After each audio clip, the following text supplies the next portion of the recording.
সুপ্রিয় বন্ধুগণ, আসসালামু আলাইকুম। দূরে কাছে দেশে অথবা দেশে বাইরে থেকে কলিজার বন্ধুরা ঠিক এই মুহূর্তে যে যেখান থেকে বাস্তব জীবনের গল্প শোনার জন্য আমার সাথে জয়েন করেছেন আমি আপন। আর যে আপন জীবনের গল্পের 1237তম পর্বে আপনাকে প্রতিদিনের মতো স্বাগতম জানাচ্ছি। কলিজার বন্ধুরা, আজ আমি আপনাকে শোনাবো রাজশাহীর ছেলে মোহাম্মদ নাজমুলের জীবনের হৃদয় কাঁপানো অভিশপ্ত এক আশ্চর্যজনক বাস্তব জীবন কাহিনী। বন্ধুগণ, আজকের গল্পের টাইটেল নববধূর চেহারা হয়ে যায় কুকুরের মতো বিয়ের 14 দিন পরেই। এই গল্পটা রাজশাহী থেকে অনেক দূরের কোনো এক প্রত্যন্ত এলাকার এক মধ্যবিত্ত পরিবারের ছেলে নাজমুল হোসেনের জীবনের আশ্চর্যজনক এক ভয়ঙ্কর বাস্তব ঘটনা। গল্পটা আজ থেকে বহু বছর আগের পাওয়া এবং এই গল্পটা এরকম একটা গল্প যে আমরা কথায় কথায় মানুষে মানুষে বলে থাকি যে আল্লাহ ছাড় দেয় ছেড়ে দেয় না।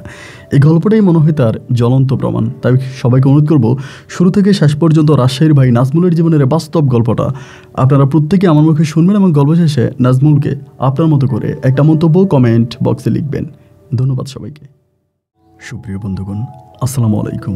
আমার নাম মোহাম্মদ নাজমুল হোসেন, আমার বাড়ি রাজশাহী। বন্ধুরা, আমি আমার জীবনের এই গল্পটা শুরু করার শুরুতে আপনাদেরকে আমার পরিবারের বিষয়ে জানিয়ে রাখি। আমার পরিবারে আমি আছি, আমার বাবা আছে, মা আছে, এছাড়া রয়েছে আমার দাদি মনির সহ আমার বড় একটা বোন আর ছোট একটা বোন। আমরা টোটাল 2 বোন 1 ভাই। আমাদের পরিবারটা রাজশাহী শহরের অদূরে কোনো এক ছোট্ট গ্রামে এক নিম্ন মধ্যবিত্ত পরিবার। আমার বাবা পেশায় একজন ব্যবসায়ী, তবে আমার বাবা এত বড় মাপের কোনো ব্যবসায়ী না। মূলত আমার বাবা আমাদের রাজশাহী শহরেই হচ্ছে বাদাম বিক্রি করে এবং বুট বাদাম এগুলো বিক্রি করে আমার বাবা আমাদের সংসারটাকে চালাতো। যদিও প্রথম দিকে বাবার ওই ব্যবসাটাকে আমি ব্যবসার নজরেই দেখতাম, কিন্তু যখন একটু একটু করে বড় হই এবং সবার সাথে উঠা বসা করতে শুরু করি, সমাজে বড় হতে থাকি, একসময় সবাই আমাকে বাদাম বিক্রেতার ছেলে বলে ডাকে। এই জিনিসটা তখন আমার কাছে ভালো লাগতো না। আমি বাবাকে বারবার বলতাম যে আব্বা, এই ব্যবসা ছেড়ে দাও, এই ব্যবসা ভালো না, এটা বন্ধ করো। কিন্তু এরপরও আমার বাবা কোনোভাবেই এই ব্যবসা ছেড়ে দিচ্ছে না, আব্বা এই ব্যবসা ছাড়ে না। এবং এইভাবে আব্বা বাদাম বিক্রি করতো এবং আব্বারও এই বাদাম বিক্রি করার জন্য আমি যখন স্কুলে যাইতাম, আমার স্কুলের অনেক ছাত্রীরা এবং স্কুলের অনেক শিক্ষকরা আমাকে কটূক্তি করে কথা বলতো, আমাকে ছোট করে কথা বলতো, আমাকে অপমান করে কথা বলতো, যেটা আমার মোটেও ভালো লাগতো না। ওদের কাছ থেকে এরকম অপমান অপদস্থ হওয়ার পরে যতই বাবাকে বলতাম যে বাবা তুমি এভাবে বাদাম বিক্রি করা বন্ধ করো, অন্য কোনো কাজ করো, কিন্তু আমার বাবা বলল, বাবা বহু বছর ধরে এই ব্যবসার সাথে জড়িত, চাইলেই বাবা এই ব্যবসা ছেড়ে দিতে পারবে না। বাবা আমার কোনো কথা না শুনেই প্রতিনিয়তই আমার আব্বা বুট বাদাম বাজারে বিক্রি করে বেড়াতো। এমন করতে করতে একটা সময় আমি বাবার উপর রাগ করেই পড়াশোনা ছেড়ে দিই। আমি পড়াশোনা করবো না, আমার খুব রাগ ওঠে। এটা আমার এসএসসি পরীক্ষার কিছুদিন আগের কথা। কিছুদিন বলতে প্রায় আপনার 1 বছর আগে, ক্লাস 9 থেকে ক্লাস 10-এ উঠি। এরপরে আমি আব্বার উপর রাগ করে আর পড়াশোনা করি না। আমার আব্বা আমাকে বলতো যে বাদাম বিক্রেতার ছেলেও মন্ত্রী হয়, এমপি হয় এবং বাদাম বিক্রেতার ছেলেরাও হচ্ছে সচিব হয়, বড় বড় অবস্থানে ভালো ভালো কাজ করে। তা তুই বাদাম বিক্রেতার ছেলে, তুই এমন কিছু করে দেখাই দে যাতে একটা সময় সবাই তোকে দেখে আইডল মনে করে। তো আমার কথা হচ্ছে, আমি এত কিছু করেও আমার বাবার ওই বাদাম বিক্রেতাকে বাদাম বিক্রি থেকে আমার আব্বাকে আমি ফিরে আনতে পারলাম না। এত চেষ্টা করলাম, এতভাবে বুঝালাম, কিন্তু এরপর আমার আব্বা ওই বাদাম বিক্রি করবে এবং আব্বা এই পেশার সাথেই জড়িত থাকবে। তো একটা সময় নিজের মাথায় নিজের কাছে অনেকটা রাগ লেগে গেল যে বাবাজি তো আমার কথাই শোনে না। আমি যতই বাবাকে বলি, বাবা আমার কোনো কথারই কোনো মূল্যায়ন করে না। আমি এই সময় পড়াশোনা ছেড়ে দিলাম। পড়াশোনা ছেড়ে দিয়ে বাড়ির মধ্যে বসে আছি, কোনো কিছু আর করি না, একদম হাবাইলার মতো ঘুরে বেড়াইতে আসছি। এমন করতে করতে আব্বা একদিন আমার খুব মারলো, অনেক মারছে আমাকে। মাইরা বলতেছে, তুই আমার বাড়ি থেকে বেরিয়ে যা, তুই এসএসসি পরীক্ষাও দিলি না এবং এরকমভাবে বাড়িতে বসে বসে খাচ্ছিস, তুই বাড়ি থেকে বেরিয়ে যা। এরকম আমার সাথে আব্বু রাগারাগি করে আমাকে বাড়ি থেকে বের করে দিল। বলতে আমার খাওয়া দাওয়া বন্ধ করে দিল। খাওয়া দাওয়া বন্ধ করে দেওয়ার পরে আমি আমাদের দুঃসম্পর্কের এক মামা হয় আমার, উনি মাঝে মাঝে আমাদের বাড়িতে আসতো বা আমার সাথে ওনার একটা ভালো সম্পর্ক ছিল।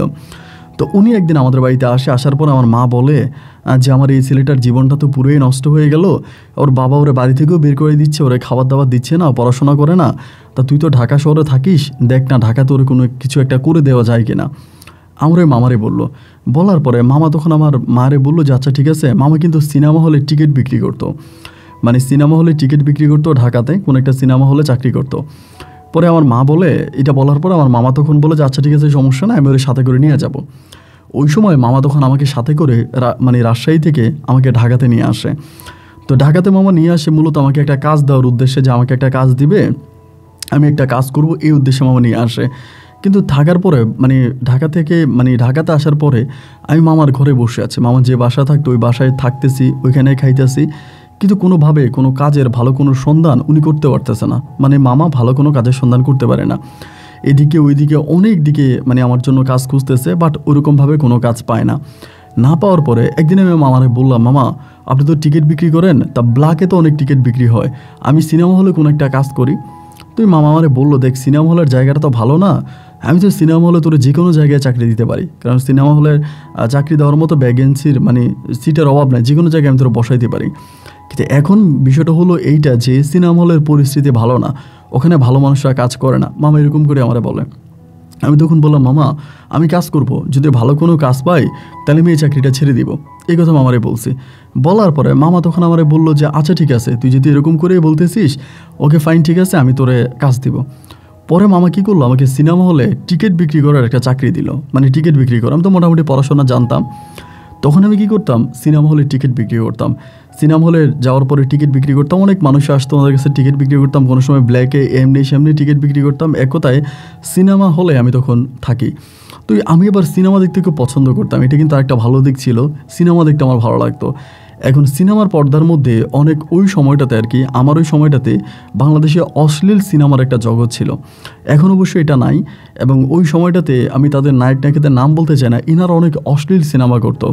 এবং সিনেমা যত অশ্লীল হতো ওই সময়তে দর্শক তত বেশি হতো। আপনি ভালো কোনো উন্নত মানের সিনেমা বানাবেন, কোনো কাহিনীমুখর সিনেমা বানাবেন, ওই সময় কিন্তু দর্শক এটা খাইতো না। দর্শকের মাথার মধ্যে ঢুকেই গেছে সিনেমা হলে যাওয়া মানে অশ্লীল ছবি দেখা, এবং ওই অশ্লীল মানুষটাই তখন সিনেমা হলে যেত।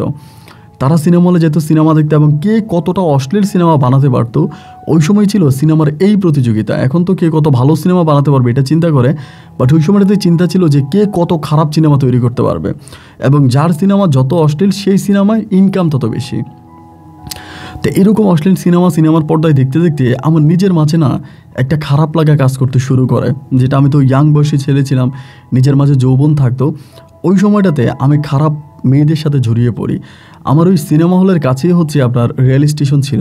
তো ওই রেল স্টেশনের মধ্যখানের ভিতরে ঘুপড়ি ছোটো ছোটো ঘর বানিয়ে অনেক নারীরা ওখানে দেহ ব্যবসা করতো। তা আমি কী করতাম, ওই ঝুপড়ি ঘরগুলোর মধ্যে যাইতাম, ঝুপড়ি ঘরের মধ্যে যেতাম, 50 টাকা 100 টাকা দিয়ে এই ধরনের খারাপ কাজগুলো করতাম। একদিন 2 দিন 3 দিন 4 দিন এরকম করতে করতে একটা পর্যায়ে দেখা গেল আমি এটার সাথে খুব বেশি আসক্ত হয়ে পড়ি। এতটাই আসক্ত হয়ে পড়ে যা বলার মতো না। একদিন হঠাৎ করে পুলিশে ওই রেলগেটের ওইদিকে রেড দেয়, এবং পুলিশে যখন ওইখানে অভিযান চালায়, পুলিশ আমাকে তখন ওই ঝুপড়ি ঘরের মধ্যে ধরে আমাকে তখন রাতের বেলা জেলখানায় নিয়ে যায়। এবং নিয়ে যাওয়ার পরে আমার মামার আমারে ছুটে আনে না, মামা এখান থেকে আর আমাকে ছুটাবে না। 3 দিন 4 দিন 5 দিন হয়ে গেল, মামা আমাকে আনে না। একটা পর্যায়ে গ্রাম থেকে আমার আব্বা তখন আসে, এবং গ্রাম থেকে আমার আব্বা কীভাবে খবর পায় যে আমাকে পুলিশ ধরে নিয়ে গেছে। এবার আমার মামার সাথে আমার আব্বা যুক্তি করে আমাকে তখন জেল থেকে বের করে আনে, এবং বের করে আনার পরে আমার আব্বা জানতে পারে যে আমি সিনেমা হলে ব্ল্যাকে টিকিট বিক্রি করতাম বা সিনেমা হলে কাজ করতাম, ওইখান থেকে আমি খারাপ হয়ে যাই। পরে আমার আব্বা আমার মামারে বলল, দেখ ওরে তো আমি রাজশাহীতে নিব না, আর রাজশাহীতে নিলে তো আরও খারাপ হয়ে যাবে, তা আমি তোমার কাছে কিছু পুঁজি দিয়ে যাই, যদি পারো ওরে কোনো একটা ব্যবসা ধরায় দাও, ওরে এই সিনেমা হলে কাজ করায়ও না। এবার মামার কাছে টাকা দেওয়ার পরে মামা তখন করলো কি, এরকম করতে করতে খুঁজতেছে যে আমাকে কোন কাজটা দেওয়া যায়, কোন কাজ আমি করব। এরকম করতে করতে চটপটি এবং ফুচকার একটা দোকান আমার মামা তখন আমার জন্য দেখে সিনেমা হলের সামনে বলতে সিনেমা হলের রাস্তার এই পাশে, আর আমার দোকানটা ছিল রাস্তার ওই পাশে। মোটামুটি খুব পপুলার একটা জায়গা। ওই জায়গার মধ্যে মামা তখন নিজের কাছ থেকেও কিছু পুঁজি নেয়, এবং নিজ থেকেও কিছু পুঁজি দিয়ে আমাকে ওখানে একটা আপনার এই ফুচকার দোকান আমাকে দিয়ে দেয়। যদিও আমার ইচ্ছা ছিল না, কিন্তু আমার মামা জোর করে আমাকে দেয়, এবং তিনি আমাকে এও বলে যে তুই যদি এই ব্যবসাটা ঠিকমতো করতে পারিস, একটা সময় দেখবি তোর কাছে অনেক টাকা পয়সা হবে, তোর দিন পাল্টে যাবে, সময় পাল্টে যাবে, একটা সময় তুই ভালো অবস্থানে যেতে পারবি, তুই এই কাজটা কর। তখন মামা যখন আমাকে ধরাই দিল, আমি তখন আর কি করব, মামার কথা মতো আমি তখন ওখানে ব্ল্যাকে টিকিট বিক্রি আপনার ফুচকা, তারপরে চটপড়ি এটা বিক্রি করতেছি। একটা ব্যান গাড়ির উপরে আপনার বসিয়ে কি বলে এক ধরনের গ্লাস সিস্টেম ঘর বসিয়ে, খাঁচা বসিয়ে এটা আমি তখন বিক্রি করি। ইনকাম কিন্তু ভালো হইতো, কিন্তু ইনকাম ভালো হলেই বলে মানুষের টাকা পয়সা বেশি হয়ে গেল না, মানুষের চরিত্রে পরিবর্তন ঘটে না। মানুষ চরিত্র যেমন আছে তেমনই থাকে। তা আমার চরিত্রের ভাই পরিবর্তন ঘটলো না। মানে আমার দোকানটা অনেক বড় হয়ে গেল। একটা সময় আমি 2টা ভ্যান গাড়ি বসাইছি এবং 2টা ভ্যান গাড়িতে আমি একাই প্রচুর পরিমাণের ফুচকা বিক্রি করতাম, চটপটি বিক্রি করতাম এবং সেই টাকা পরিবারের জন্যও পাঠাইতাম। আর এরকম করতে করতে আমি কি করতাম, ওই ঝুপড়ি ঘরগুলোর মধ্যে আবারও যাইতাম। মানে ওই ঝুপড়ি ঘরের মধ্যে আমি আবারও যাইতাম এবং যেতে যেতে একদিন হঠাৎ করে ঝুপড়ি ঘরের একটা মেয়ের আমার খুব ভালো লেগে যায়। এই মেয়েটা নতুন আসছে এই লাইনে নতুন আসছে এবং নতুন করে সেই ওইখানে একটা দোকান দিছে, মানে আপনার মানে ঘর বানাইছে, ঝুপড়ি ঘর বানাইছে। এই মেয়েটার নতুন, মেয়েটার নাম হচ্ছে রিমা। তা এই মেয়েটারে দেখার পর আমার তারে খুব ভালো লাগছে এবং আমি প্রায় 2 দিন পর পরে তার কাছে যাইতাম, 1 দিন 2 দিন পর পরে তার কাছে যাইতাম, শুধু স্পেশালি আমি তার কাছে যাইতাম। এরকম করে তার কাছে যেতে যেতে তার সাথে আমার একটা ভালো সম্পর্ক হয়। সম্পর্ক বলতে এরকম যে আমি আমার পার্সোনাল কোনো বিষয় তাকে বলি না এবং সেও তার পার্সোনাল কোনো বিষয় আমাকে বলে না, কিন্তু আমি গেলেই তার কাছে যাইতাম। আমি যখনই ওই ঝুপড়ি ঘরে যাইতাম আমি তার কাছেই যাইতাম, অন্য কোনো মেয়ের কাছে কিন্তু আমি যাই না। এরকম করতে করতে ওই দিনটা ছিল আপনার শবে বরাতের রাত্রি। এরপরে হচ্ছে আপনার রমজান মাস আসবে, ওরকম একটা সময়। শবে বরাতের রাত্রিবেলায় আমার ওই দিন খুব প্যারা উঠছে যে আমি এটা করবো, মানে আমি কোনোভাবেই নিজেকে ধরে রাখতে পারতেছি না এবং আমি এটাতে খুব বেশি আসক্ত হয়ে পড়ি। আমার বয়স কিন্তু অতটা বেশি হয়ে যায় নাই, কিন্তু আমি এটাতে খুব আসক্ত। মানে এরকম আসক্ত আপনি চিন্তা করেন, আমার দাদি মারা গেছে, আমি আমার দাদিরে দেখার জন্য কিন্তু যাই নাই, মানে এইরকমভাবে আমি এটাতে আসক্ত হয়ে পড়ি। তো এক পর্যায়ে ওই শবে বরাতের রাতের বেলায় আমি ওখানে গিয়েছি। যাওয়ার পরে এই মেয়েটা আমার দিকে তাকে আছে, খুব সুন্দর ছিল কিন্তু, একেবারে মায়াবী চেহারা, বয়সও কম, দেখতে ছিল অনেকটা সুন্দরী। আমারে বলে আজকে তো শবে বরাতের রাত, আপনি জানেন না? আমি কিন্তু এখানে একটা কথা বলে রাখি, আমি কিন্তু টুপি মাথায় দিয়ে গেছিলাম। মানে আমার ওই যে চটপটি বিক্রি করতো আজকে শবে বরাত হিসেবে আমি মাথায় টুপি দিয়েই কিন্তু চটপটি বিক্রি করছি। তাই দোকান বন্ধ করে আমি ওইখানে গেছি, তো আমার মাথায় কিন্তু টুপিটা আছে। পরে আমারে বলে আপনি আজকে শবে বরাতের রাত এটা জানেন না? আমি বললাম হ্যাঁ জানি তো। বলে জানেন বলেই কি মাথায় টুপি পরে আসছেন? আমি তখন বললাম দেখো আমি না এটা ছাড়তে পারি না, এটা আমার নেশা হয়ে গেছে। পরে মেয়েটা আমারে বলে তা বিয়ে করে ফেলেন, বিয়ে করে ফেললে তো আর এই ধরনের খারাপ নেশা থাকবে না, আপনি এইসব থেকে কেটে উঠতে পারবেন। আমি বললাম বিয়ে শাদী করার কোনো ইচ্ছে এই মুহূর্তে আমার মাথায় নাই, কিন্তু আমি না জানি না আমি কী করবো, আমি কোনো কিছু বুঝতেছি না, বাট আমার এই জিনিসটার প্রতি আমি খুব আসক্ত হয়ে গেছি, আমি এটা থেকে কোনোভাবে নিজেকে সরাইতে পারতেছি না এবং আমার কাছে মনে হয় যে আমি এটা থেকে কখনো মানে নিজেকে আলাদা করতে পারবোও না, এটা আমার দ্বারা কখনো সম্ভব হবে না। মেয়েটা আমাকে বলতেছে এরপরেও মানুষ পারে না এরকম কোনো কাজ নাই, মানুষ চাইলে সব কিছুই করতে পারে, একটা মানুষের পক্ষে সবই সম্ভব। তা যদি পারেন এটা চেঞ্জ করেন বা এটাকে পরিবর্তন করেন, তো আজকে এই কাজটা করেন না। আমি বললাম যে না আমি করব, আমি এটার জন্য আসছি, আমি এটা ছাড়া যেতে পারবো না। পরে আমাকে বলে, তারপরে মেয়েটা কী করলাম, যখন জোরাজোরি করতেছে একটা পর্যায়ে সে রাজি হয়ে গেল এবং শেষ হওয়ার পরে আমি বললাম যে আমি চলে যাই। পরে বলে ভাই কিছু মনে করেন না, আপনি তো অনেক ভালো মানে চটপটি বানান, এমনি আমার বলে সরি ফুচকা বানান। আমি বললাম হ্যাঁ কেন কী হয়েছে, আমি ফুচকা বানাই এটা আপনি কীভাবে জানেন? পরে বলে আপনার দোকানে ফুচকা খাইছিলাম একদিন। আমি বললাম আমার দোকানে আপনি ফুচকা খাইছেন কবে? বলে এই তো 2-3 দিন আগে। তাই আমি বললাম আপনি যে পরিচয় দিলেন না? বলে ধুরো এই পরিচয় কি দেওয়া যায়? আমি তো বোরকা পরে হিজাব পরে মুখোশ পরে তারপরে গেছিলাম, তো আপনি ফুচকা বানাইতেছেন, আমি খাইলাম, আমার খুব ভালো লাগছে। পরে আমি বললাম ও আচ্ছা ঠিক আছে ধন্যবাদ। তা আপনি বললো তো আমি আপনার কাছ থেকে বিল নিতাম না, মানে ফুচকার দাম নিতাম না। বলে না দাম নিছেন তো কী হয়েছে, টাকা পয়সা তো আপনিও কামান আমিও কামাই, কিন্তু ভাই একটা বিষয় আমি বুঝলাম না, আপনাকে বলি আপনি যদি রাগ না করেন। আমি ঠিক আছে বলেন, রাগ করবো না। আমাকে বলতেছেন যে আপনি 2টা ভ্যান গাড়ির মধ্যে ফুচকা বিক্রি করেন এবং আপনার এত বড় ফুচকার দোকান এবং কাস্টমারও দেখলাম প্রচুর কাস্টমার লাইনে দাঁড়ায় থাকে, কিন্তু আপনি ওখানে কোনো লোক রাখতে পারেন না, মানে কোনো একটা লোক রাখলে তো আপনার কাজে একটু সাহায্য হয়। তা আমি দুষ্টমি করে বলতেছি যে আপনার মতো কাউরে পাইলে রাখতাম, মানে এটা আমি দুষ্টমি করেই বলতেছি সময়টাতে। পরে মেয়েটা আমারে বলতেছে এই আপনি কী বললেন, আপনি কথাটা কী বললেন? আমি বললাম যে ঠিকই তো বললাম, যদি আপনার মতো কোনো সুন্দরী মেয়ে পাইতাম তাইলে আমি তার ওখানে কাজ দিতাম। পরে মেয়েটা বলতেছে আমার কাজ দিবেন? এমনিই বলে। আমি বললাম ধুরো আপনি কি আর এই কাজ করবেন, মানুষের আঁটি বাটি পরিষ্কার করা এটা কি আপনি করবেন নাকি? বলে যদি করি তাহলে কি আপনি দিবেন? আমি বললাম না আপনি কি করবেন ধুরো। আমি বললাম আমি দুষ্টমি করছি, আমার আসলে কোনো লোকের প্রয়োজন নাই। এই কথাটা বলার পরে মেয়েটা হঠাৎ করে ভাই আমার হাতছে ভেতরে একরকম ইমোশনাল হয়ে পড়ে। আমার হাতছে ভেতরে আমারে বলতেছেন যে আমি আসলে কথাটা দুষ্টমি করে বলি নাই, আমি সত্যিই বললাম আপনার দোকানে আমার কাজে দিবেন, আমি আপনার দোকানে কাজ করতে চাই। আমি বললাম যে মানে এটা কী ধরনের কথা, আমার দোকানে আপনি কাজ করবেন, মানে আপনি তো এখানে অনেক টাকা ইনকাম করেন, এরপরও আপনি কেন আমার দোকানে কাজ করবেন? আর আমার দোকানের ওই কাজটা কি ভালো, মানুষের আইটা বাটি পরিষ্কার করা, এটা কি আপনার ভালো কাজ হবে? মেয়েটা আমাকে বলতেছে আমি না একটা ভালো জীবন চাই, আমি এখানে লাখ লাখ টাকা ইনকাম করি, আপনার কথা ঠিক আছে, কিন্তু কি জানেন ওই টাকার মাঝে না আমি কোনো শান্তি খুঁজে পাই না। ওই টাকাগুলো না আমার কাছে বিষের মতো লাগে। আপনি বিশ্বাস করেন, এখানে যতগুলো মানুষ আসে শুধুমাত্র আমি আপনার সাথে একটু ভালো করে কথা বলি আর বাকি মানুষগুলোর সাথে কুকুরের মতো ব্যবহার করি। কিন্তু আমার না মানুষের সাথে খারাপ ব্যবহার করতেও ভাল লাগে না। আমি 3 বেলায় 1 বেলা খাবার খেতে চাই। আমি পাকা বিল্ডিংয়ে না ঘুমিয়ে আমি মাটির ঘরে ঘুমোতে চাই। তারপরেও না আমি হালাল পথে 2 টাকা উপার্জন করে বাঁচতে চাই। আমার এই হারাম পথটা ভাল লাগে না। আপনি যদি সত্যি আপনার দোকান আমাকে কাছে রাখেন তাহলে আমি না নিজেকে পরিবর্তন করতে পারবো। আমি এই অন্ধকার জগৎ থেকে বেরিয়ে আসতে চাই। সকালের স্বর্ণালী সূর্যের আলোতে আমি আমার জীবনটাকে আলোকিত করতে চাই। আমি তখন বললাম, তাহলে কি সত্যি সত্যি আপনি এই প্রেশার ছেড়ে দিবেন? এটা থেকে আপনি সরে আসবেন? মেয়েটা আমাকে বললো, হ্যাঁ আমি এটা থেকে সরে আসবো যদি সত্যি আপনার দোকানে আপনি আমাকে কাজে রাখেন। আমি বললাম ঠিক আছে, তাহলে কালকে থেকে চলে আসেন। বলে সত্যি বললেন? তো আমি বললাম হ্যাঁ সত্যিই বললাম। এই কথা বলে আমি ওর ঘর থেকে বেরিয়ে গেছি। তাই আমার চিন্তা ভাবনা হচ্ছে কি জানেন, আমার প্রথম কথা হচ্ছে এই মেয়ে আসবে না, মানে আমি তো শিওরও আসবে না, 90% শিওর যে এই মেয়ে আমার দোকানে কাজ করতে আসবে না। আর 10% রেখে দিলাম, যদিও বা সত্যি হলো বা চলে আসলো। আর যদি চলেও আসে এতও আমি খুশি। চলে আসলে খুশি হচ্ছে, এরকম একটা সুন্দরী মেয়ে আমার দোকানে কাজ করবে, তা আমি তো ফ্রি তার ইউজ করতে পারবো যে কোনো সময়। মানে ওই রকম খারাপ চিন্তাটাই তখন আমার মাথার মধ্যে ছিল যে আমি তো যে কোনো সময় তারা ফ্রিতে ভোগ করতে পারবো। এটা তো আরও ভালো। এখানে আসলে রিস্ক, পুলিশে ধরে ফেলে, এই হয় ওই হয়। আর আমার দোকানে যখন কাজ করবে যে কোনো সময় আমি তারা চাইলেই পাবো। এই কথা চিন্তা করে আমি তখন চলে গেছি। যাওয়ার পরে এর পরের দিনে ভাই মেয়েটা তখন বোরকা পরে চলে আসছে আমার দোকানে বিকালবেলা। আইসা আমার বলতেছে যে নাজমুল ভাই আমি রিমা, বোরকা পরে আছে। আমি বললাম যে আরে তুমি চলে আসছো? মানে আমিও কিন্তু অবাক হয়ে গেলাম যে এই মেয়ে যে চলে আসবে এইটা আমার চিন্তা ভাবনার মধ্যেও ছিল না, মানে এটা মাথার মধ্যেও ছিল না যে ও চলে আসবে। পরে আমি বললাম রিমা তুমি চলে আসছো? বলে হ্যাঁ ভাইয়া আমি চলে আসছি। আমি বললাম ও আচ্ছা ভালো, তো তুমি কাজ করবা? বলে হ কাজ করবো।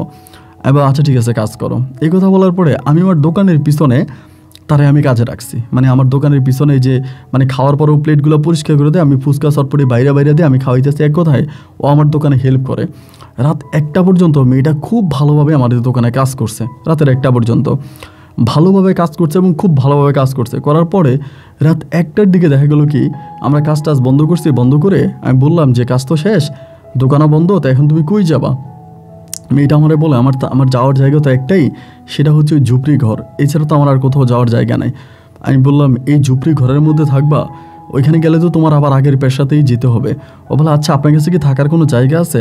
আমি বললাম আজকের জন্য আমি তোমার আমার এখানে রাখি এবং কালকে আমি তোমার জন্য একটা ভালো ঘরের ব্যবস্থা করে দিব যেখানে তুমি ভালো করে থাকতে পারবা। আমারে বললো আচ্ছা ঠিক আছে সমস্যা নাই, তাহলে আমি আজকে আপনার সাথেই যাব। পরে দোকান বন্ধ করে তালা মাইরা আমি তখন মেয়েরে নিয়ে আমার ঘরে আসছি। তা আমি যে রুমে থাকতাম, মানে আমি তখন মামার সাথে থাকি না, মামা আলাদা থাকে আমি আলাদা থাকি। তো আমার ওই রুমের মধ্যে মানে আমার এই ঘরের মধ্যে একটাই রুম, যেহেতু আমি রান্নাবান্না করি না, হোটেলেই খাই, তাই রুম একটা, আমার আরেকটা রুম লাগে না, তাই আমি এক রুমের মধ্যেই থাকি। পরে আমি বললাম যে একটা কাজ করি, এই রুমের মধ্যেই থাকি। তা বলে যে না আমি এই রুমে আপনার সাথে থাকতে পারবো না। আমি বললাম কি বলো তুমি, কত রাত আমার সাথে কাটাইছো, আমাদের মাঝে তো সবই হয়েছে, তাই এই রুমে থাকলে সমস্যা কি, চলো আমরা একসাথে থাকি। তা আমি আমাকে বলে আমি এই জগৎটা ভুলে যেতে চাই, আমি পুরনো জগৎ নিয়ে কোনো কথা বলতে চাই না, আমি ভালোভাবে থাকতে চাই। তাই আমি বললাম ঠিক আছে ভালোভাবে যদি থাকো তাই তুমি খাটে থাকো আমি মাটিতে থাকি। বলে না আপনি খাটে থাকেন আমি মাটিতে থাকি। পরে আমি খাটের মধ্যে শুইলাম, ও তখন ফ্লোরের মধ্যে বিছনা করে শুইছে। তো ভাই আমারই তো একটা রোগ আছে, একটা মানে আমার ওই দোষ তো আছেই, আমি তো এটাতে ছাড়তে পারতেছি না। দেন আমার আবারও মনে হইলো যে না আমি মানে মধ্যরাতে আমি তারা ধরে বসছি। আর ধরার পরে ও বলতেছে এটা কিন্তু ঠিক না নাজমুল ভাই, নাজমুল আমি কিন্তু সব ছেড়ে দিছি, আমি ভালো হয়ে গেছে। আমি তখন তার জোর জবস্তি করে একদম জোরপূর্বক আমি তার সাথে শারীরিক সম্পর্ক ওইখানেও করি। এবং করার পরে সকালবেলা উঠা মেয়েটা আমার সাথে আবারও কাজে যায়। এখন কাজে গেলে পরে ওই দিন ও কি করে কি আপনি বলে আমি 2 ঘন্টা আমার একটু ছুটি দেন, আমি একটু বাইরে যাব। তাই আমি বললাম যে হয়তো কোথাও যাবে, এই সেই 2 ঘন্টা ছুটি দিলাম। দুপুরবেলা কাস্টমার একটু কম, তাই ওই তখন বাইরে গেছে। 2 ঘন্টা পরে ও কোত্থেকে আসছে আমি জানি না। এবং আসার পরে আবারও দুজনে মিলে দোকানদারি করতেছি। এমন তো অবস্থার মধ্যে ওই তখন করলো কি দোকান আমাদের শেষ হলো 12টা সাড়ে 12টার দিকে দোকান ক্লোজ করে দিলাম। এবং ক্লোজ হয়ে যাওয়ার পরে তখন আমি বললাম যে রিমা চলো ব্যাগ ট্যাগ সব রেডি করো চলো। বলে হ্যাঁ চলেন। দোকান থেকে বেরোয়ার পরে মেয়ে একদিকে যাচ্ছে, আমি বললাম ওই দিকে কই যাও, তুমি তো আমার সাথে এদিকে যাও, ওই দিকে কোথায় যাও? বলে আমি তো আমার থাকার জায়গা ঠিক করছি, আমি এক দাদির সাথে থাকবো, ওনার সাথে আমার কথা হয়েছে। আমি বললাম এই তুমি কি বলো, তুমি আমার সাথে না থাকে তোমার দাদির সাথে থাকবে কেন? বলে না আপনার সাথে থাকলে তো আপনি আমার সাথে এগুলো করেন। আমি বললাম না না না আজকে এগুলো করবো না, সমস্যা নাই চলে আসো। বলে না না না আমি যাব না, আমি ওখানে বাসা ঠিক করছি, আমি ওই বাসার মধ্যেই থাকবো। তো আমার মাঝে রাগ লাগলো যে কি ওই আমার বাসা ঠিক করে ফেলছে মানে, তো ওই রাত বেশি হয়ে গেছে, কথাবার্তাও বাড়াই নাই, কারণ এলাকার খারাপ ছেলেফেলেরা আছে, অনেকেই দেখে ফেললে হয়তো ডাউট করতে পারে, যেহেতু ও খারাপ লাইনে আগে কাজ করতো, অনেকেই তো ওরে চিনে। পরে আমি বললাম আচ্ছা ঠিক আছে চলে যাও। ও তখন ওর দাদির বাসায় বা কোন বাসায় গেছে আমি জানি না, আমি তখন আমার ঘরে আসছি। ভাই সারাটা রাত ঘুমাইতে পারি নাই, কখনো এই পাশ কখনো ওই পাশ, মানে ওরে তো আমার ভালো লেগে গেছে, ওরে ছাড়া অন্য কারো কাছে আমি মানে হয় না। এবং একটা পর্যায়ে আমিও আমার দোকানে কাজ করে এবং একজন দোকানের কর্মচারী হিসেবে যতটুকু কাজ করা দরকার ও ঠিক ততটুকুই কাজ করে, এর বাইরে মানে যে একটা সম্পর্ক এটা আমি কোনোভাবেই ওর সাথে করতে পারি না, ওর শরীরে হাত দিতে পারি না এবং কোনোভাবেই ওর সাথে আমি ওগুলো করতে পারি না। এরকম করতে করতে আমার তো প্যারা আছে, 4 দিন 5 দিন কেটে গেছে। আমি একটা পর্যায়ে করলাম কি ওই রেলগেটের ওখানে আবারও যাওয়া শুরু করছি।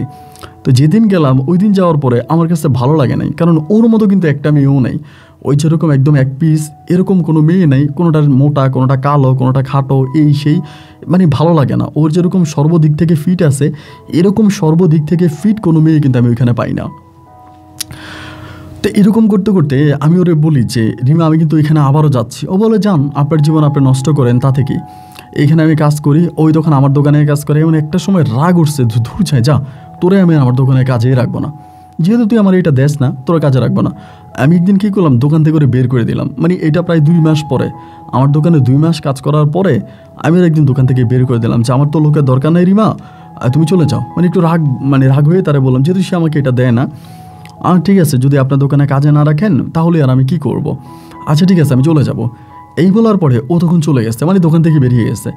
এবার দোকান থেকে বেরিয়ে যাওয়ার এর ঠিক 2 দিন পরে দেখলাম কি ভাই, ওই যে টুলের মধ্যে আপনার যে মানে প্লাস্টিকের যে টুলগুলো হয় যেগুলোতে মানুষ বসে, এরকম ছোট টুলের ভিতরে ও কী করছে, অনেক বড় একটা ঢালাই করে ওইটার মধ্যে তখন ফুচকা চটপটি বিক্রি করতেছে। মানে ওই যে আপনার যারা হচ্ছে আপনার বেলপুরি যেরকম বিক্রি করে না, এরকম করে।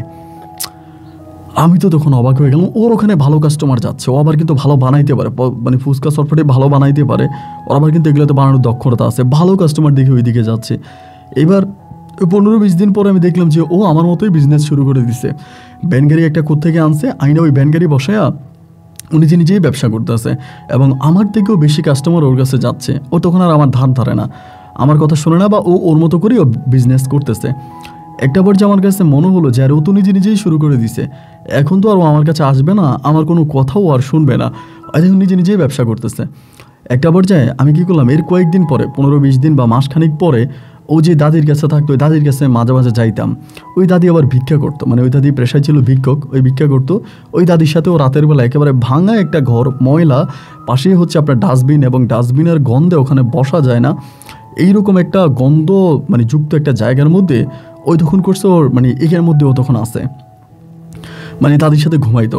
তো আমি তখন দাদিরে বললাম যে দাদি ওই এরকম করে এটা ওইটা। দাদি আমারে বলে তাই বিয়ে করে ফেল, এমন করেই বলে। আমি বললাম ধুরো ও কি আমার কাছে বিয়ে বসবে, তুই প্রস্তাব দিয়া দেখ। ওই দাদি আমারে বলতেছে। আমি বললাম কি বলো, প্রস্তাব দিলে রাজি হবে? দাদি বলে তুই বল না। আমি বললাম দাদি তাহলে আমি বলতে পারবো না, তা তুমি ওরে বলো। দাদি বলে ওরে বিয়ে করবি? আমি বললাম হ্যাঁ দাদি আমি ওরে বিয়ে করবো। বলে তুই ওর অতীত সম্বন্ধে জানিস তো? আমি বললাম সবই জানি, ও অতীতে কী করতো না করতো, এবং আমি ওর সবচেয়ে মানে একজন পছন্দের ভালো কাস্টমার ছিলাম, তা আমি ওর অতীত সম্বন্ধে জানবো না? আমি সবই জানি। দাদি আমাকে বলে 2 দিন পরে লাথি মেরে খেদাই দিবি না তো? আমি বললাম না দাদি আমি লাথি মেরে খেদাবো কেন, ওরে আমার পছন্দ হয়েছে, আমি ওর সাথে সংসার করব, আমি ওরে কখনো লাথি মেরে খেদাবো না। তাই দাদি তোমার কাছে আমার অনুরোধ, তুমি ওরে যেমনে পারো বুঝিয়ে শোনায়া আমার সাথে অ্যাড করাই দাও। দাদি বলল আচ্ছা ঠিক আছে যা, তুই যেহেতু বলছিস আমি ওর সাথে কথাবার্তা বলে যা ঠিক করে দিব। তো এরকম করে কয়েকদিন কেটে গেল। তাই দাদির কাছে ও মনে হয় দাদি মনে ওরে বলছে, কিন্তু ও আসলে মনে রাজি হয় নাই। কয়েকদিন পরে আমি দাদির কাছে আবারও গেলাম, ও দাদি তোমার যে কয়ে আসলাম তা কি হইলো? দাদি আমারে বলো ওরে তো বলছিলাম ও তো রাজি না। আমি বললাম কেন রাজি না কেন? দাদি বলে তাতে তাকি আর আমি জানি ও কেন রাজি না, ও বলতেছে ও এখন বিয়ের সাথে করবে না, এই ব্যবসা বাণিজ্য করতেছে, ব্যবসা বাণিজ্যই করবে। তা তুই একটা কাজ কর, তুই আজকে রাতে আমার ঘরে আস, আমার ঘরে আসলে আমি তোর সাথে কথা বলবো।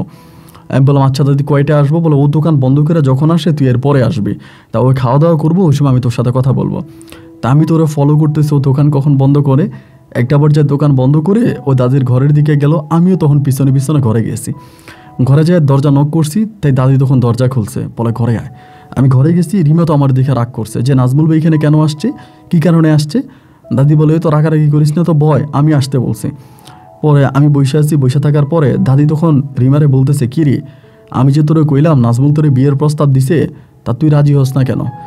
রিমা তখন বলতেছে, দাদি তুমি কি জানো যে আমি এই ধরনের বিয়ে শাদী এই মুহূর্তে কোনো কিছু করবো না বা এইসব করার কোনো ইচ্ছা নাই, আমি তোমারে বারবার বলছি, এরপরে তুমি আমার সাথে জোর করো কেন? দাদি তখন বলে, এই যে নাজমুল ছেলেটা এটার নেশা আসক্ত, এখনও তোরে পায় না দেখিয়া প্রতিদিনই এই ধরনের খারাপ কাজে যাচ্ছে, নিজের জীবনটা নষ্ট করতেছে, তা তোরও তো একদিন বিয়ে শাদী করা লাগবে, এবং নাজমুলের কারণেই তো তুই এই খারাপ জায়গা থেকে আসছিস, নাহলে তো তুই কখনোই আসতি না। নাজমুল তার দোকানে কাজ দিছে এবং কাজ দেওয়ার কথা বলছে, এই জন্যই তো তুই আসছিস। ওই তখন বলে যে নাজমুল আমাকে তো আসলে এইভাবে আনে নাই, নাজমুল আমাকে ইউজ করার জন্য আনছে। দাদি বলে, যেভাবেই আনুক, তোরে তো আনছে, ওই জায়গা থেকে তো তোরে ফিরে আনছে, তা তুইও ওরে ওই জায়গা থেকে ফিরে নিয়ে এসে দুজনে বিয়ে শাদী কর, সংসার কর, ভালো থাকবি। তুই যদি ওর জন্য ভালো হইতে পারিস, ও তোর জন্য ভালো হবে। দাদি বলে, ও ভালো হবে, ও আমার বিয়ে করার পরও ওই জায়গায় যাবে। দাদি বলে, না যাবে না, ওরে আমি চিনি। কিরে নাজমুল যাবি? আমি বললাম, দাদি দেখেন, আমি যখন ওর ঘরে যাইতাম, ওর ঝুপড়ি ঘরে যাইতাম, আমি কখনো অন্য কোনো ঘরে আর যাইতাম না, খালি ওর ঘরেই যাইতাম, কারণ আমি ওরা পছন্দ করি, ওরা আমার ভালো লাগে, তাই বলে আমি ওর ঘরেই যাই, আর কারো ঘরে যাই না। দাদি তখন বলে, তা আর কারো ঘরে যাবে না, ওই এই ঘরেই যায়, তোর কাছেই যায়, তা তুই ওরে বিয়ে কর। এই রাতের মধ্যে আমি বলে, ওই রাতের মধ্যে তখন রাজি হয়েছে, মানে মোটামুটি রাজি। আমি বললাম, দাদি তাহলে আমি কাছে ডেকে আনি। দাদি কই, এত রাতের বেলায়? রিমা তখন বলে যে না, এত রাতের বেলা লাগবে না, তা কালকে করবো না। আমি বললাম যে না, কালকে না, আজকেই। রাজি যেহেতু হয়েছে, আমি আজকেই করবো। রাত্র তখন প্রায় 2টা বাজে ভাই। আমি তখন করলাম কি, দৌড় দেওয়া ঘর থেকে বেরিয়ে গেছে, এক কাজির, আমার পরিচিত এক কাজী আছে, ওই ঘুমায় গেছে। ওরে আমি কইছি, যত টাকা লাগে তোরে আমি দিমু, যত টাকা চাস তোরে আমি দিমু, তুই ঘুম থেকে উঠায়। কাজিরে ধাক্কায় আমাকে ঘুম থেকে উঠে আনছে। উঠে আনার পরে আমি কাজিরে নিয়েই হচ্ছে ওই ঘরে ঢুকছি। ঢুইকা ওই রাতে 2টা বাজে আমি ওর সাথে বিবাহ সম্পন্ন করি। 2 লক্ষ টাকা কাবিনে আমি তখন রিমারে বিয়ে করি।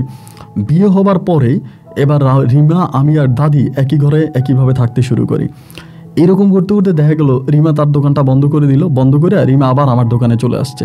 তো এবার আমরা স্বামী স্ত্রী মিলে দুজনে মিলে কাজ করতেছি, কাজকাম করতেছি। এমন করতে করতে প্রায় মাস খানিকের মতো কেটে গেল। এখন বুড়ি দাদিও তখন আমাদের সাথে থাকতেছে। এমন করতে করতে মাসখানিক পরে দাদির এক দুঃসম্পর্কের কেমন এক আত্মীয় দাদির নিয়ে যাবে, মানে বাসায় কাজ করানোর জন্য না কেন নিয়ে যাবে, তাদের নিয়ে যাবে। পরে আমিও কান্না করতেছি যে দাদি চলে গেলে আমিও খুব খারাপ লাগবে। রিমাও বলতেছে ওই দাদিরই যেতে দিবে না। পরে ওই দাদি বলতেছে, আমি চলে যাই, ওরা তো আমার আত্মীয়, আমার ভালো রাখবে, এভাবে ভিক্ষা টিক্ষা করতে ভালো লাগে না, কাজ করে খেতে ইচ্ছে করে, আমি চলে যাই। পরে দাদির আত্মীয় বাড়িতে দাদি নিয়ে চলে গেল। এবার আমি আর রিমা একসাথেই ঘরের মধ্যে থাকতাম। এরকম করতে করতে একদিন হঠাৎ করে আমাদের ঘরে আমার মামা হাজির। আমার মামা তো এখন বিষয়টা হচ্ছে কি, মামা রিমারে দেখার পরেই চিনে গেছে। রিমারে দেখার পরে মামা চিনে গেছে। আপনারা কেউ খারাপ মনে করবেন, আমি বাস্তবতার জন্য বলি, মামাও রিমার কাছে অনেকবার গেছে। মামা রিমারে দেখে চিনে গেছে। চিনায় মামার এই ঘরের মধ্যে থাকে না, মামা বাইরে গেছে। বাইরে আমার লোক দেওয়া খবর দিছে, দুপুরবেলা লোক দেওয়া খবর দিছে যে আমি যাতে বিকেলে মামার সাথে বা রাতের বেলায় দেখা করি।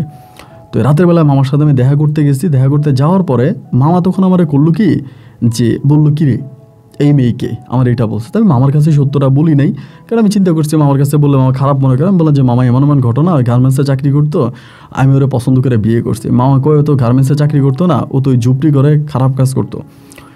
পরে তো মামা যখন বলে ফেললো, মামা আমার বলে, দেখ তুই তো আমার ভাগিনা, এরপরেও তোরা আমি বলি বাস্তবতার জন্য মেয়েটারে ছেড়ে দে, কারণ এই মেয়ের কাছে আমিও অনেকবার গেছি। পরে আমি বললাম, মামা আপনি গেছেন না গেছেন, ওর অতীত জীবন নিয়ে আমি কোনো কথা বলতে চাই না, এবং ওর অতীত সম্বন্ধে আমি কোনো কিছু জানতেও চাই না। আমি ওরে বিয়ে করছি, ও এখন আমার বউ আছে। তাই মামা আমি এইসব কথাবার্তা আপনার কাছে কোনো কিছু বলতে চাই না, আপনি মেহেরবানি করে আমার এই সমস্ত কথাবার্তা বললেন না। আমি ওর নিয়ে সংসার করে আমি ওর নিয়ে ভালো আছি। তো বাড়িতে টাকা পয়সা পাঠাইতাম, চিঠিপত্র লিখতাম, বেশিরভাগ ওই সময় চিঠিপত্রের মাধ্যমে কথাবার্তা হতো। অ্যান্ড একটা পর্যায়ে দেখা গেলো এর কয়েকদিন পরেই হঠাৎ করে একদিন আমার মা আমার বাড়িতে, আমার ঘরে, আমার মা হঠাৎ করে মামা নিয়ে আসছে। ওই যে আমার মামা যিনি চাকরি করতে হচ্ছে আপনার সিনেমা হলে, উনি গিয়ে আমার মায়ের গ্রাম থেকে নিয়ে আসছে, নাকি মা ওনার সাথে আসছে আমি জানি না। হঠাৎ করে একদিন আমি চটপটি বিক্রি করতেছি, দেখলাম মারে দেখার পর তো আমি দৌড়ে দোকান থেকে বেরিয়ে মারে জড়াই দিলাম, কি গো মা তুমি কার সাথে আসছো? মা বলো তোর মামার সাথে। আমি বললাম যে তো ভালো কথা। আমি তখন রিমারে ডাক দিলাম, ও রিমা দেখো মা আসছে। তো রিমা কিন্তু এই প্রথমেই আমার মারে দেখছে, এর আগে ওর দেখে না, এই প্রথম মাকে দেখা। ওই তখন দোকান থেকে বেরোয় মায়ের পা ধরে সালাম করলো, মায়ের সাথে কথাবার্তা বললো। বলার পরে মা তখন বললো, তোমার নাম কি রিমা আক্তার? বলে হ্যাঁ। তাই মা তখন কেমন যিনি একটু ওর সাথে যে কথা বলে, কেমন একটু নাক উঠে কথা বলে, মহিলার সামনে দাঁড়ায় থাকলে মানুষের যেরকম নাক উঠায়, এরকমভাবে নাক উঠে আমার মা কথা বলে। তো একটা পর্যায়ে দেখা গেলো কি, আমি রিমারে বললাম, রিমা একটা কাজ করো, তুমি মারে নিয়ে আজকে ঘরে চলে যাও, বাসায় চলে যাও, যেহেতু মা আসছে, দোকান আমি একাই করবো।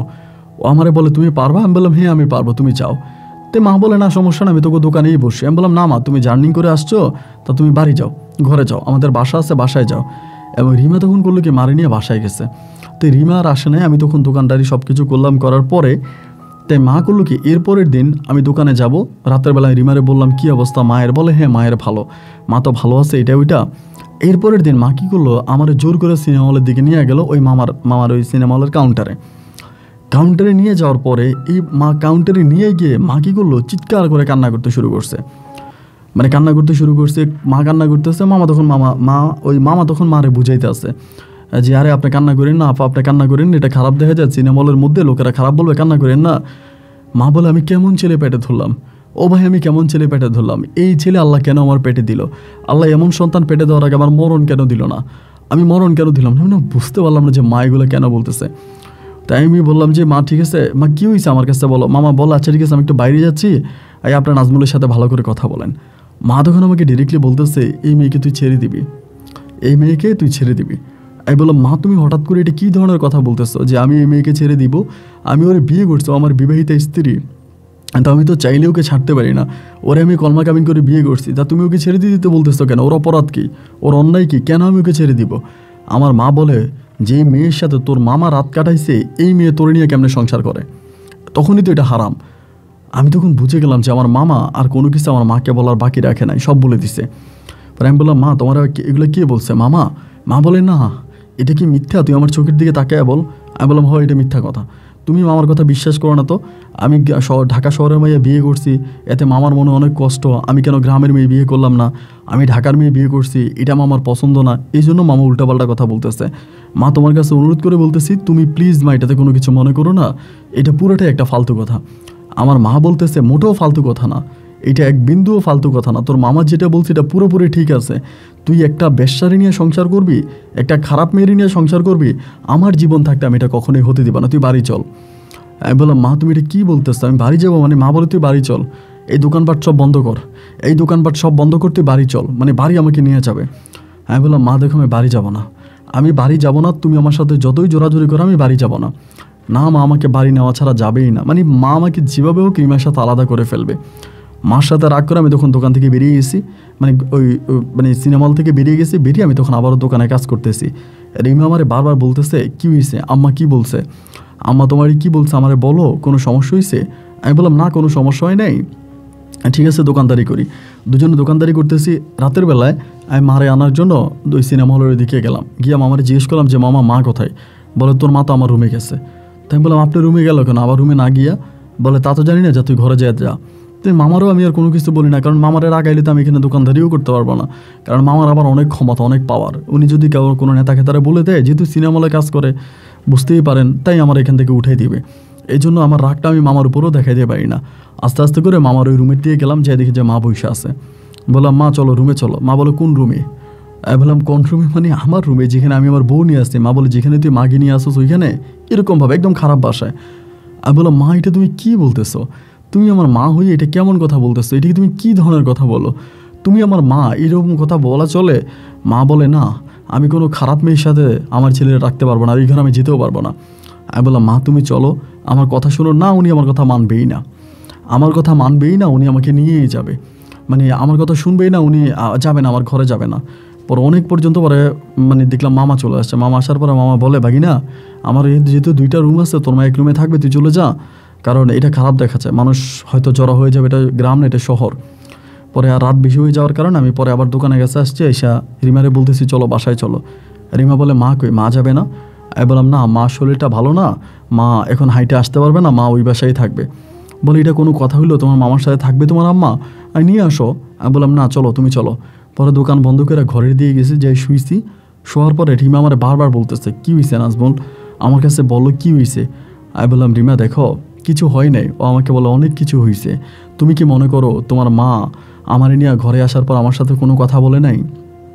তোমার মা আমাকে অনেক গালাগালি করছে ওই দিন, যেদিন প্রথম দিন আসছে আমি তোমাকে বলি নাই উনি তোমার সাথে আমার সংসার কোনো দিনও হতে দিবে না। আমি জানি উনি ইচ্ছে করে আমাদের ঘরে আসে নাই, কারণ আমি একটা বেশ্যা। আর জেনে শুনেই তো উনি একটা বেশ্যাকে তার ছেলের বউ হিসেবে নেবে না। আমি বললাম দেখো এগুলো বাদ দো, এগুলো কী বলতেছো তুমি? আমার বউ, শুয়ে থাকো তো।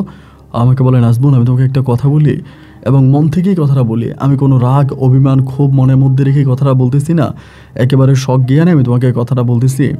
যদি সত্যিকার অর্থে তোমার মা তোমাকে নিয়ে যেতে চায় তুমি তোমার আম্মার সাথে চলে যাও, আমার জন্য টেনশন করো না। তোমার মা যদি বলে আমাকে ছেড়ে দেওয়ার জন্য তা তুমি আমাকে ছেড়ে দাও। আমি তখন বললাম দেখো আমি তোমাকে বিয়ে করছি, এই ধরনের কথাবার্তা আমি শুনতে চাই না। এরকম বলে দুজনের কথাবার্তা বলে রাতটা পেরিয়ে গেল। সকালবেলা আবারও দোকানে গেলাম, দোকানে গেছি, দোকান খুলছি, আমিও দোকান করতেছি, রিমাও আছে। এর ভিতরে হঠাৎ করে মা জানি কোত্থেকে আসছে। এই দোকানের মধ্যে আসার পর একটা লাঠি ছিল হাতে, এই লাঠি দিয়ে দোকান পিটাইতে শুরু করছে। অলরেডি আমার মানে ওই কাচের 2-3টা গ্লাস ছিল, ওই গ্লাসগুলো বাড়ি দিয়ে ভেঙে ফেলছে এবং গ্লাসগুলো ভাঙার পরে এই গ্লাস ভাঙাগুলা সবগুলো হচ্ছে আপনার ফুচকা চটপটির মধ্যে পড়ছে এবং পড়ার পরে রিমা তো ভয়ে পিছনের দিকে দাঁড়াই গেছে, এই মা দোকান ভেঙে ফেলবে, দোকানে আগুন লাগাই দিবে। আমি বলতেছি মা তুমি শান্ত হও, মা তুমি শান্ত হও, আমার শান্ত হও, কিন্তু শান্ত করতে পারি না। একটা পর্যায়ে মা দৌড় দিছে, মা ওই মানে রেলগাড়ির রোড তো আছে পাশে, মা রেলের নিচে পড়ে মরবে। দৌড় দিছে আমি রেলের নিচে পড়ে মরবো, আমার জীবন দিব। আমি দৌড়ে গিয়ে মারে ধরছি যে মা তুমি শান্ত হও, রেলগাড়ির পাশ থেকে মারে ছুটে আনছে। আমি বললাম মা তুমি কী চাও বলো, তুই আমার সাথে চল, তুই আমার সাথে বাড়ি চল, তুই আমার সাথে বাড়ি চল। আমি বললাম তুমি এগুলো কী বলতেছো? তুই ঠিক আছে আমি রিমারে নিয়ে যাই। বলে না না না, আমি কোনো খারাপ মেয়ের আমার বাড়ির ভিটে উঠাতে পারবো না, তুই আমার সাথে চল, তুই আমার সাথে চল। পরে আমি এখানে 2-3টা লোকের কাছে মারে বললাম আটকানোর জন্য, তোমরা আটকাও, আমি একটু আমার বউয়ের সাথে কথা বলে আসি। তারা তখন মায়ের ওখানে ধরে রাখতে পারতেছে না, মা যে কী করতেছে, মানে দরজাটা মানে মানুষকে লাইথিয়া মারতে উনি ট্রেনের নিচে পড়বো, উনি জীবন দিয়ে দিবে। আইসা রিমারে বললাম যে রিমা এই ঘটনা। রিমা আমারে বলে তুমি একটা কাজ করো, তুমি আম্মুকে নিয়ে চলে যাও, আম্মুকে নিয়ে তুমি বাড়িতে যাও, এখানে আর পাগলামি করো না, কারণ এটা ঢাকা শহর, এখানে অনেক খারাপ হয়ে যাবে, নাইলে আমি দোকান সামলাবো, দোকান আমি নিব, তুমি দোকান নিয়ে চিন্তা করো না, তুমি যাও। পরে আসলাম, এসে বললাম যে মা চলো, ঠিক আছে চলো বাড়ি যাবো। পরে বলতেছে চল। আমি বললাম ঠিক আছে রুমে যাই, কিছু জামা কাপড় নিয়ে। বলো কোনো জামা কাপড় নিবি না, তোর শরীরে যা আছে তা নিয়ে তুই যেতে হবে, কোনো জামা কাপড় নেওয়ার দরকার নাই। আমি বললাম এটা তুমি কী বলো, আমি কি জামা কাপড় ছাড়া বাড়ি যাবো? আমার যেটা ছোটো বোন আছে, ওই জন্য ছোটো বোনের বিয়ে হয়ে গেছে, বরাফরে বিয়ে হয়ে গেছে। পরে আমার মা বলতেছে যে না তুই এমনিই যাবি, মানে আমার একটা কাপড় চোপড় ঘর থেকে নিতে দেয় না, যেমনি আসি এমনি মার সাথে আমি তখন গাড়িতে উঠছি। গাড়িতে উঠে সারা রাত গাড়িতে থাইকা পরের দিনে আমি তখন রাজশাহী গিয়ে পৌঁছাই এবং পৌঁছানোর পরে মা আমারে বলতেছে যে তুই ঘর থেকে বেরোতে পারবি না। মানে একটা মেয়েরে ঘরের মধ্যে যেমনি আটকায় রাখে, আমার ঘরের মধ্যে এমনি আটকায় রাখছে। প্রায় 10-12 দিন কেটে গেল, রিমার সাথে আমার আর কোনো যোগাযোগ নাই, কোনো কথাবার্তা নাই।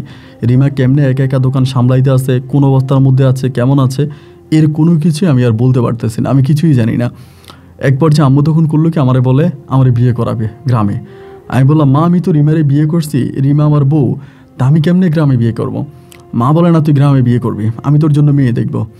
এই কথা বলে এর কয়েকদিন পরে আমার বোন মানে বড় বোন রে, আমার বড় বোন কিন্তু আমার খুব শিয়ানা, আমার বড় বোন জামাই রে আমার কাছে দিয়ে গেছে যে আমি যাতে ঘরেতে বেরোইতে না পারি। মা জানি হঠাৎ করে কই চলে গেছে। এখন মা কোথায় চলে গেছে এটা আমি ওই সময় জানি নাই, পরে জানছি। 3 দিন পরে মা আসে বাড়িতে। এই 3 দিন পর্যন্ত উনি কোথায় থাকে, কোন জায়গায় থাকে, এসব কিছু আমি জানি না। 3 দিন পরে উনি আইসাই তিনার কাছে থেকে অনেক টাকা, মানে এত টাকা মায়ের কাছে থাকার কথা নাই, বাট অনেক টাকা। 3 দিন পরে আমারে বলতেছে আমি তোর জন্য মেয়ে ঠিক করে আসছি, মেয়ের নাম নাহিদা আক্তার, এটা হচ্ছে বিলপাড়ার গ্রামের মেয়ে, মানে বিপ্তার গ্রামের মেয়ে। আমি বললাম আমি তো বিয়ে করবো না, আমার তো বউ আছে। মা বলে তুই বিয়ে করবি না, তোর আগিলে বিয়ে করবে, তুই করবি না মানে তোর বিয়ে করাই লাগবে। তুই খারাপ মেয়ের সাথে সংসার করবি, মরার পর তুইও দুজকে যাবি, আমারও দুজকে নিবি একটা খারাপ মেয়ের সাথে। আমি বললাম মা ও খারাপ ছিল ঠিক আছে, আমি তোমাকে সত্যি কথা বলি, হ্যাঁ ও খারাপ ছিল, কিন্তু আমি তোকে এখন ভালো করে ফেলছি, ও তো ভালো লাইনে আসছে। আমার মা তখন একটা অট্ট হাসি দিয়া বলে ওই ভালো লাইনে কখনোই আসবে না, ও ভালো লাইনে কখনোই আসবে না, ও ভালো নাই, ওই মেয়েরা কখনো ভালো হয় না, এগুলো খারাপই থাকে। আমি বললাম মা তুমি এরকমটা করো না, আমাকে একটু সময় দাও। না উনি সময় দিল না। আমার আব্বারে নিয়ে ওই নাহিদা আক্তার যে মেয়েটা আছে, ওই মেয়েটারে তখন আমার সাথে বিয়ের দিন তারিখ ঠিক করে ফেলছে। যখন দিন তারিখ ঠিক করে ফেলছে আমি তখন বললাম মা তুমি তো বিয়ের দিন তারিখ ঠিক করছো, মানে একটা অজুহাত দিতেছি আর কি বাড়ি থেকে বেরিয়ে যাওয়ার জন্য, যে আমার তো বিয়েতে এখন টাকা পয়সা লাগবে, আমার তো টাকা পয়সা নাই, তা আমি রিমার কাছে যাই, আমি দোকানটা রিমার কাছে বিক্রি করি, আমি রিমার কাছ থেকে কিছু টাকা নিয়ে আসি, কারণ বিয়ে শাদীর মধ্যে অনেক খরচ টরচ আছে, তাই তো খরচ আমি কীভাবে করবো যদি টাকা না থাকে। আমার মা আমারে বলে আমি ওই মেয়ের কাছ থেকে টাকা নিয়ে আসছি তোর দোকানের টাকা। আমি বললাম মানি দোকানের টাকা নিয়ে আসছো মানে? মা বলে হ্যাঁ। আমি না তুই দেখলি না 3 দিন বাইরে ছিলাম না, আমি ঢাকায় গেছি তোর মামার বাসায়। আমি বললাম তারপর? বলো তোর মামার নিয়ে ওই মেয়ের দোকানে গেছি, আমি বলছি মেয়ের দোকানে টাকা দেওয়ার জন্য, আর নাইলে আমি দোকানে অন্য কোথাও বিক্রি করবো। তারপরে মেয়ে টাকা দিয়েছে, আমি টাকা নিয়ে চলে আসছি। আমি বললাম তার মানে তুমি ওই 3 দিন ঢাকায় ছিলা? মা বলে হ্যাঁ আমি ঢাকায় ছিলাম, আমি দোকান বিক্রি করে আসছি, এই না দোকানের টাকা নেই, তুই বিয়ে শাদী কর, তুই অনুষ্ঠান কর। আমি বললাম মা তুমি রিমের উপরে এত বড় অত্যাচার করো না। আমার আম্মা বলে আমি তোরে যা বলছি তাই কর, হয় যদি তোর মায়ের জীবন বাঁচাইতে চাস তাহলে তুই এটাই কর, এছাড়া অন্য কোনো কিছু আমি তোরে করাবো না। পরে বাধ্য হয়ে আমি তখন আমার মায়ের কথা মতো তখন এই আপনার নাহিদা আক্তার মেয়েটা আমি তখন বিয়ে করি। তো ওই সময় কিন্তু আমার কাছে কোনো মোবাইল ফোন টোনও নেই, বা মোবাইল আছে কিন্তু অতটা প্রচলিত না, আমার হাতেও মোবাইল নেই, এবং ওই আপনার কি বলে রিমার হাতেও মোবাইল নেই, আমি ওর সাথে কোনো যোগাযোগ করতে পারি নাই। ও কোথায় আছে না আছে কেমন আছে কী আছে আমি কিছুই জানি না। পরে মা আমার বিয়ে করাই দিল, এবং বিয়ে করাই দেওয়ার পরে আমি তখন ওই নাহিদা আক্তার মেয়েটার বিয়ে করছি। এই মেয়েটা আমার থেকে বয়সে মনে একটু বড়ই হবে, এমনি দেখতে শুনতে ভালো আছে। তো যেহেতু বিয়ে করেই ফেলছি, বিয়ে করার পরে ওর সাথে আমার ভাসরও হলো নাহিদা আক্তারের সাথে, সংসার করতেছি কয়েকদিন। এবং একটা পর্যায়ে আমি তখন নিজে নিজে চিন্তা করলাম যে আমার মা তো অলরেডি রিমাকে সব কিছু বলে আসছে যে আমাকে বিয়ে করাই দিব, আমার বিয়ের তারিখ ঠিক হয়েছে, আর রিমাও তো আর আমার গ্রামে আসে না, আমার সাথে কোনো যোগাযোগ করে নাই, আর মা অলরেডি ওর কাছ থেকে টাকাও নিয়ে আসছে। তো আমি আর কোন মুখে রিমার সামনে গিয়ে দাঁড়াবো?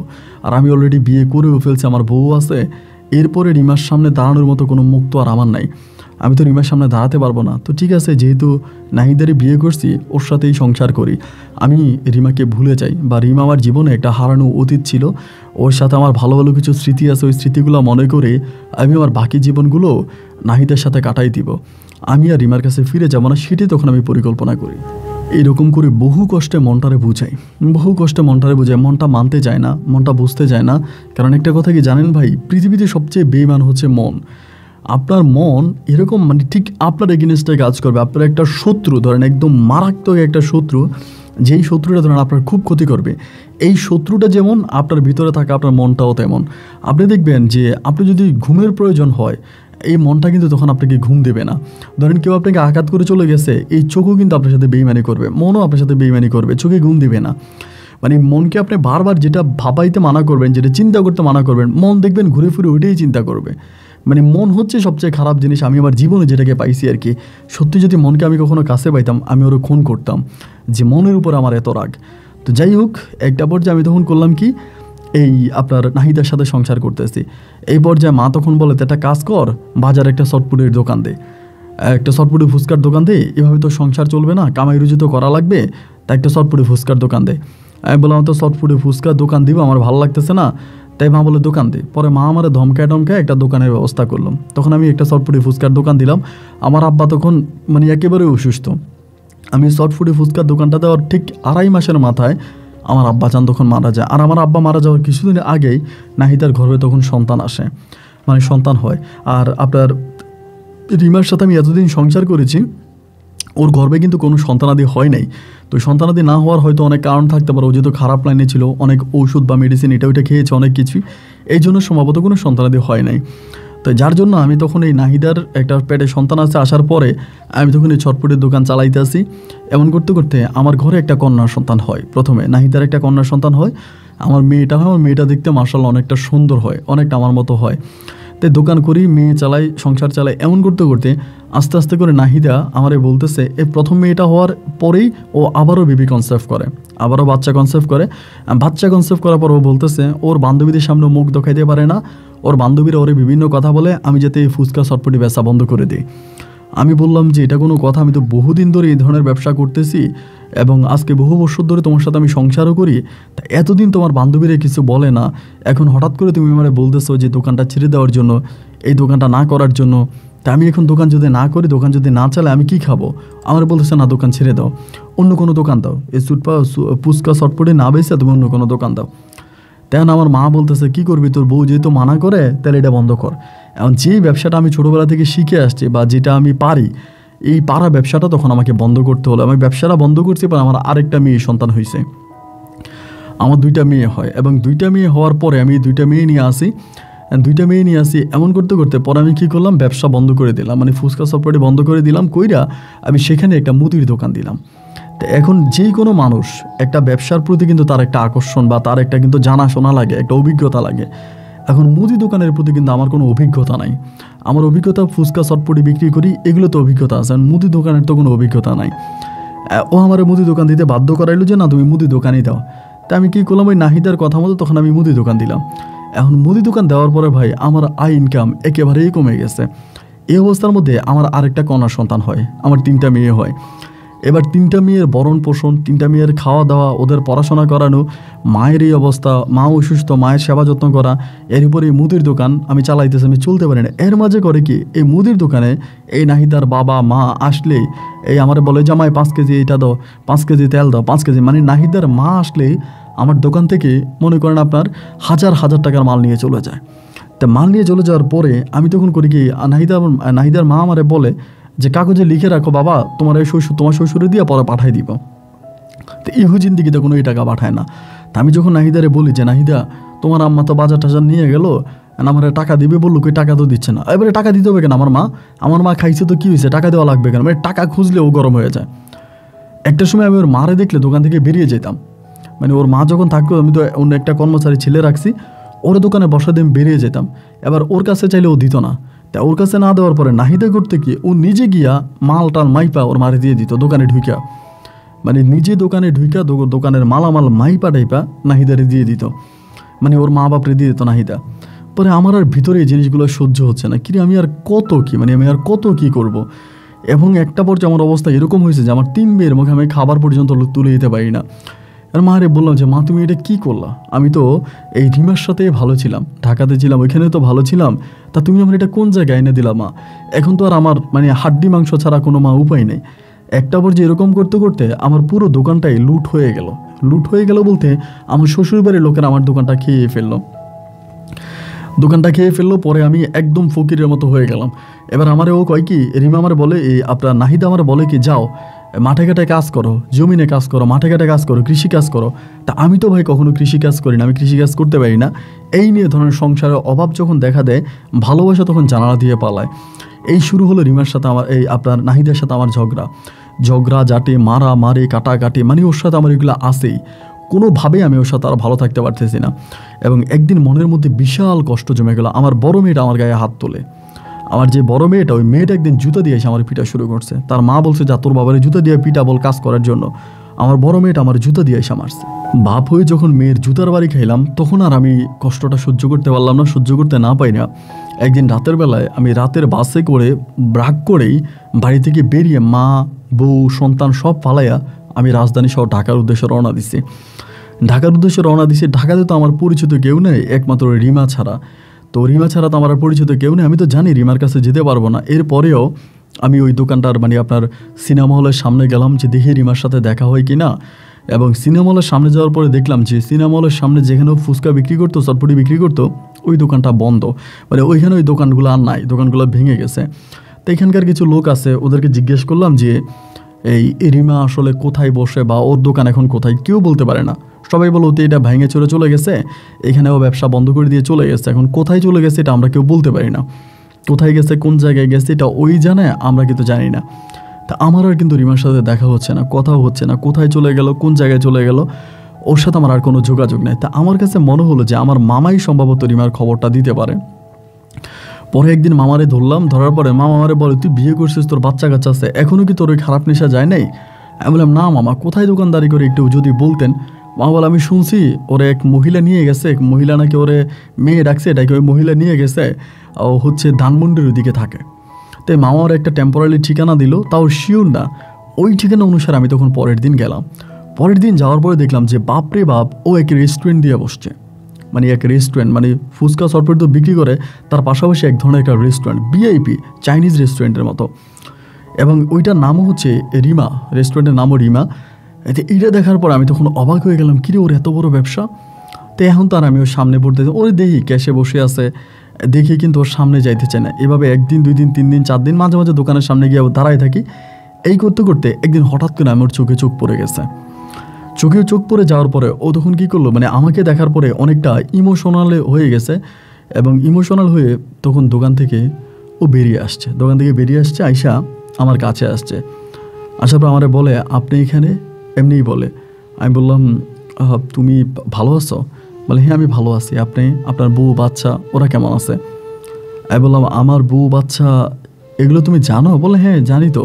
আপনি মুদি দোকান দিছেন, ফুচকা দোকান বন্ধ করছেন, আপনার 3টা মেয়ে, আপনার বউ কেমন আছে? আমি শুই না অবাক, কিরেও তো আমার সব কিছুই জানে। আমি বললাম, তা আপনি এগুলো মানে তুমি এগুলো কীভাবে জানো? মানে কার কাছ থেকে শুনছো? আমার বউ, বাচ্চা, আমার সন্তান? ওরে বলতেছি শুনছি, যেখান থেকেই শুনছি তো। এখন আমি কি মিথ্যা বলছি? এগুলো কি মিথ্যা কথা? আমি বললাম না না, মিথ্যা বলো নাই, সত্যি বলছো। তো আমি তো ভালো নাই। ও বলে কেন ভালো নাই কেন? আমি বললাম দেখো আমার সাথে এটা হয়েছে। ওরে বললে মানে কান্না করে দিছি। বলে কান্না করো না, রাস্তার মধ্যে চলো, ভিতরে চলো, রেস্টুরেন্টে চলো। এই বলেও তখন আমাকে রেস্টুরেন্টের ভিতরে নিয়ে গেল এবং রেস্টুরেন্টের ভিতরে নিয়ে বলতেছে তুমি কি খাইবা, তোমার কি খেতে ইচ্ছে করতেছে?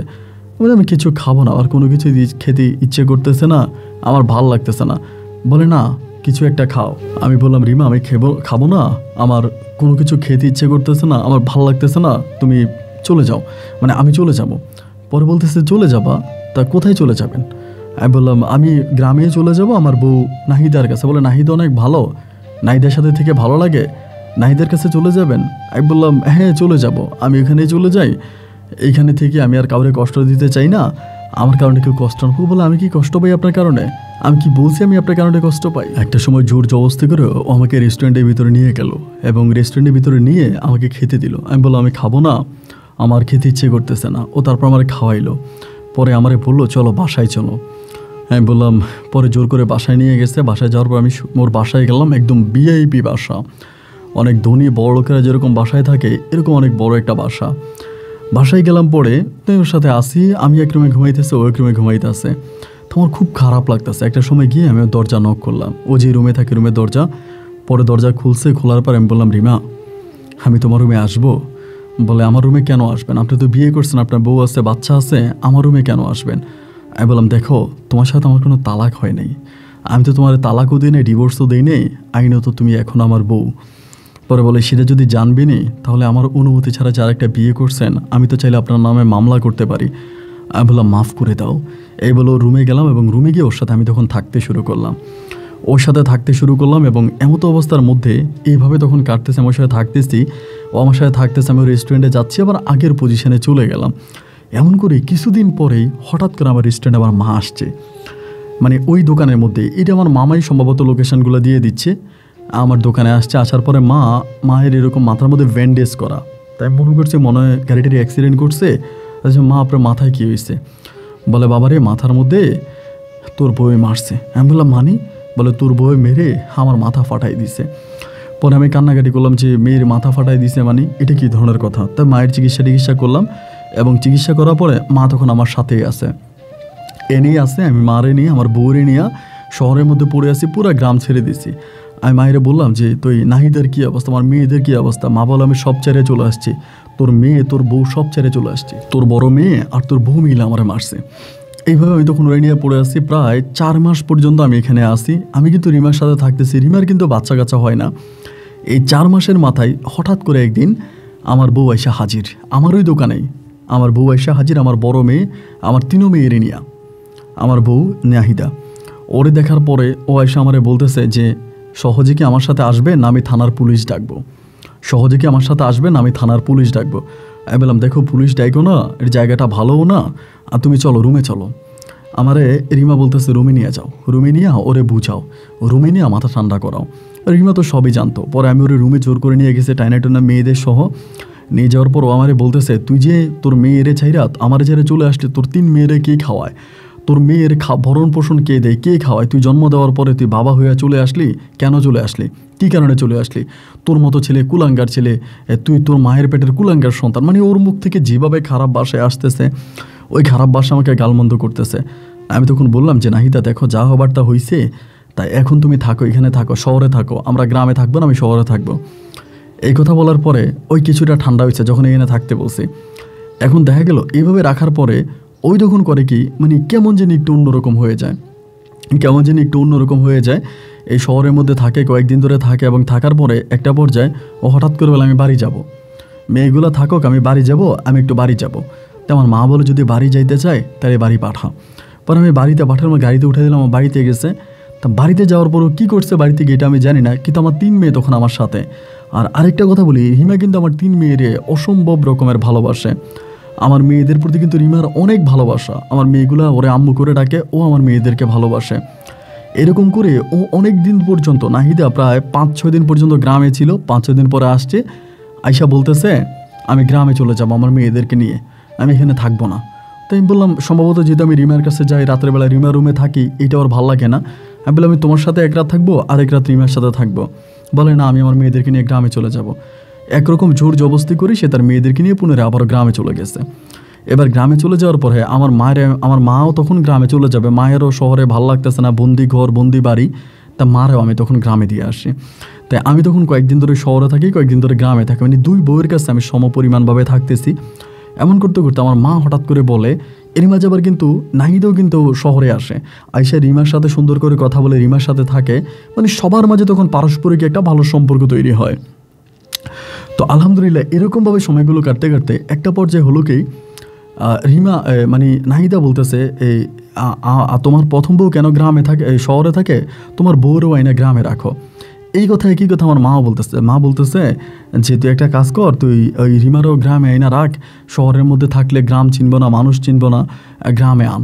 আর আমি বললাম যে মা, ওকে আমি এখন কীভাবে গ্রামে আনবো, ওকে গ্রামে আসবে? মা বলে আমি তো গ্রামের কেউ তো জানে না, আমি ওরে বিয়ে করাই তোরে গ্রামে আনবো। কথাটা খেয়াল করেন, মা আমারে বলে বিয়ে করাই আনবে। যে মা আমি তোরে বিয়েই করছি। মা বলে না, আমি ওরে বউ সাজাই, আর নতুন বউ সাজাই আমি ওরে আনবো। এখন এই যে মা কথাগুলো বলতেছে, এগুলো কি মা নাহিদের সাথে যোগাযোগ করে বলতেছে না কীভাবে বলতেছে আমি জানি না। তাই আমি বললাম মা ঠিক আছে। মা তখন বললো যে ও তো একটা বিয়ে করছে এর আগে, এটা তো কেউ তোমরা জানো না, গ্রামের লোকজনকে বলে, তাই এখন ওর বউটার আমি উঠে আনবো। এই বলে গ্রামের 8-10 জন মিলে একেবারে ধুমধাম করে শহরের একটা কমিউনিটি সেন্টার একদম বিয়ের মতো করে একটা অনুষ্ঠান করা হয়। এবং ওই অনুষ্ঠানের পরে আমি তখন এই রিমাকে নিয়ে বাড়িতে আসি। রিমা তখন রেস্টুরেন্টে ওর ম্যানেজারকে বুঝিয়ে দেয়, ও ম্যানেজার তখন রেস্টুরেন্ট দেখাশোনা করে, ম্যানেজারের উপরে রেস্টুরেন্ট। আমি তখন রিমাকে নিয়ে বাড়িতে আসি। এবং রিমাকে নিয়ে বাড়িতে আসার পরে রিমা এমন একটা মেয়ে ছিল, মানে পানির মতো, আপনি যেই পাত্রে রাখবেন সেই পাত্রের আকার ধারণ করবে এরকম। বাড়িতে আনার পরে রিমা তখন আমার সাথে ভালোভাবেই আছে, আমার বউ নাহিদা আমার সাথে ভালোভাবে আছে। এখন হঠাৎ করে দেখা গেল নাহিদা রিমারে ছাড়া কিছু বোঝে না, মানে রিমারে নিজের হাতে খাওয়াই দেয়, রিমারে গোসল করাই দেয়, মানে রিমার প্রতি নিজের মেয়েটার থেকেও রিমাকে আরও বেশি ভালোবাসতেছে নাহিদা। আবার হিসাব করলে কিন্তু নাহিদার থেকেও রিমার বয়স কম হবে। এমন করতে করতে কয়েকদিন পরে হঠাৎ করে দেখলাম মানে রিমা যেন একটু কেমন অশালীন আচরণ শুরু করে। অশালীন বলতে কি, মানে কেমন জানি কুকুরের মতো করে জিহ্বা বাইর করতে থাকে, মানে কেমন একটা অবস্থা, ঘরের মধ্যে খুব বেশি একটা থাকে না। এবং হঠাৎ করে রাতের বেলায় ঘুম থেকে উঠে কুকুরের মতো করে ঘেউ ঘেউ করে মানে শব্দ করতে। এটা বিয়ের কয়েকদিন পরে, প্রায় 4-5 দিন পরের ঘটনায়। কিরে এরকমটা করে কেন? এবং এমন একটা অবস্থা ওর ভিতরে বিরাজ করতে শুরু করলো, যেটা দেখলে আসলে নর্মালি মানুষ ভয় পেয়ে যায় এবং কুকুরের স্বভাবের মতো, কুকুরের মতো আচরণ করে। এবং এরকম করতে করতে একদিন রাতের বেলা আমি ওকে নিয়ে ঘুমিয়ে আছি, মানে নাহিদাকে এই রিমার সাথে ঘুমিয়ে আছি।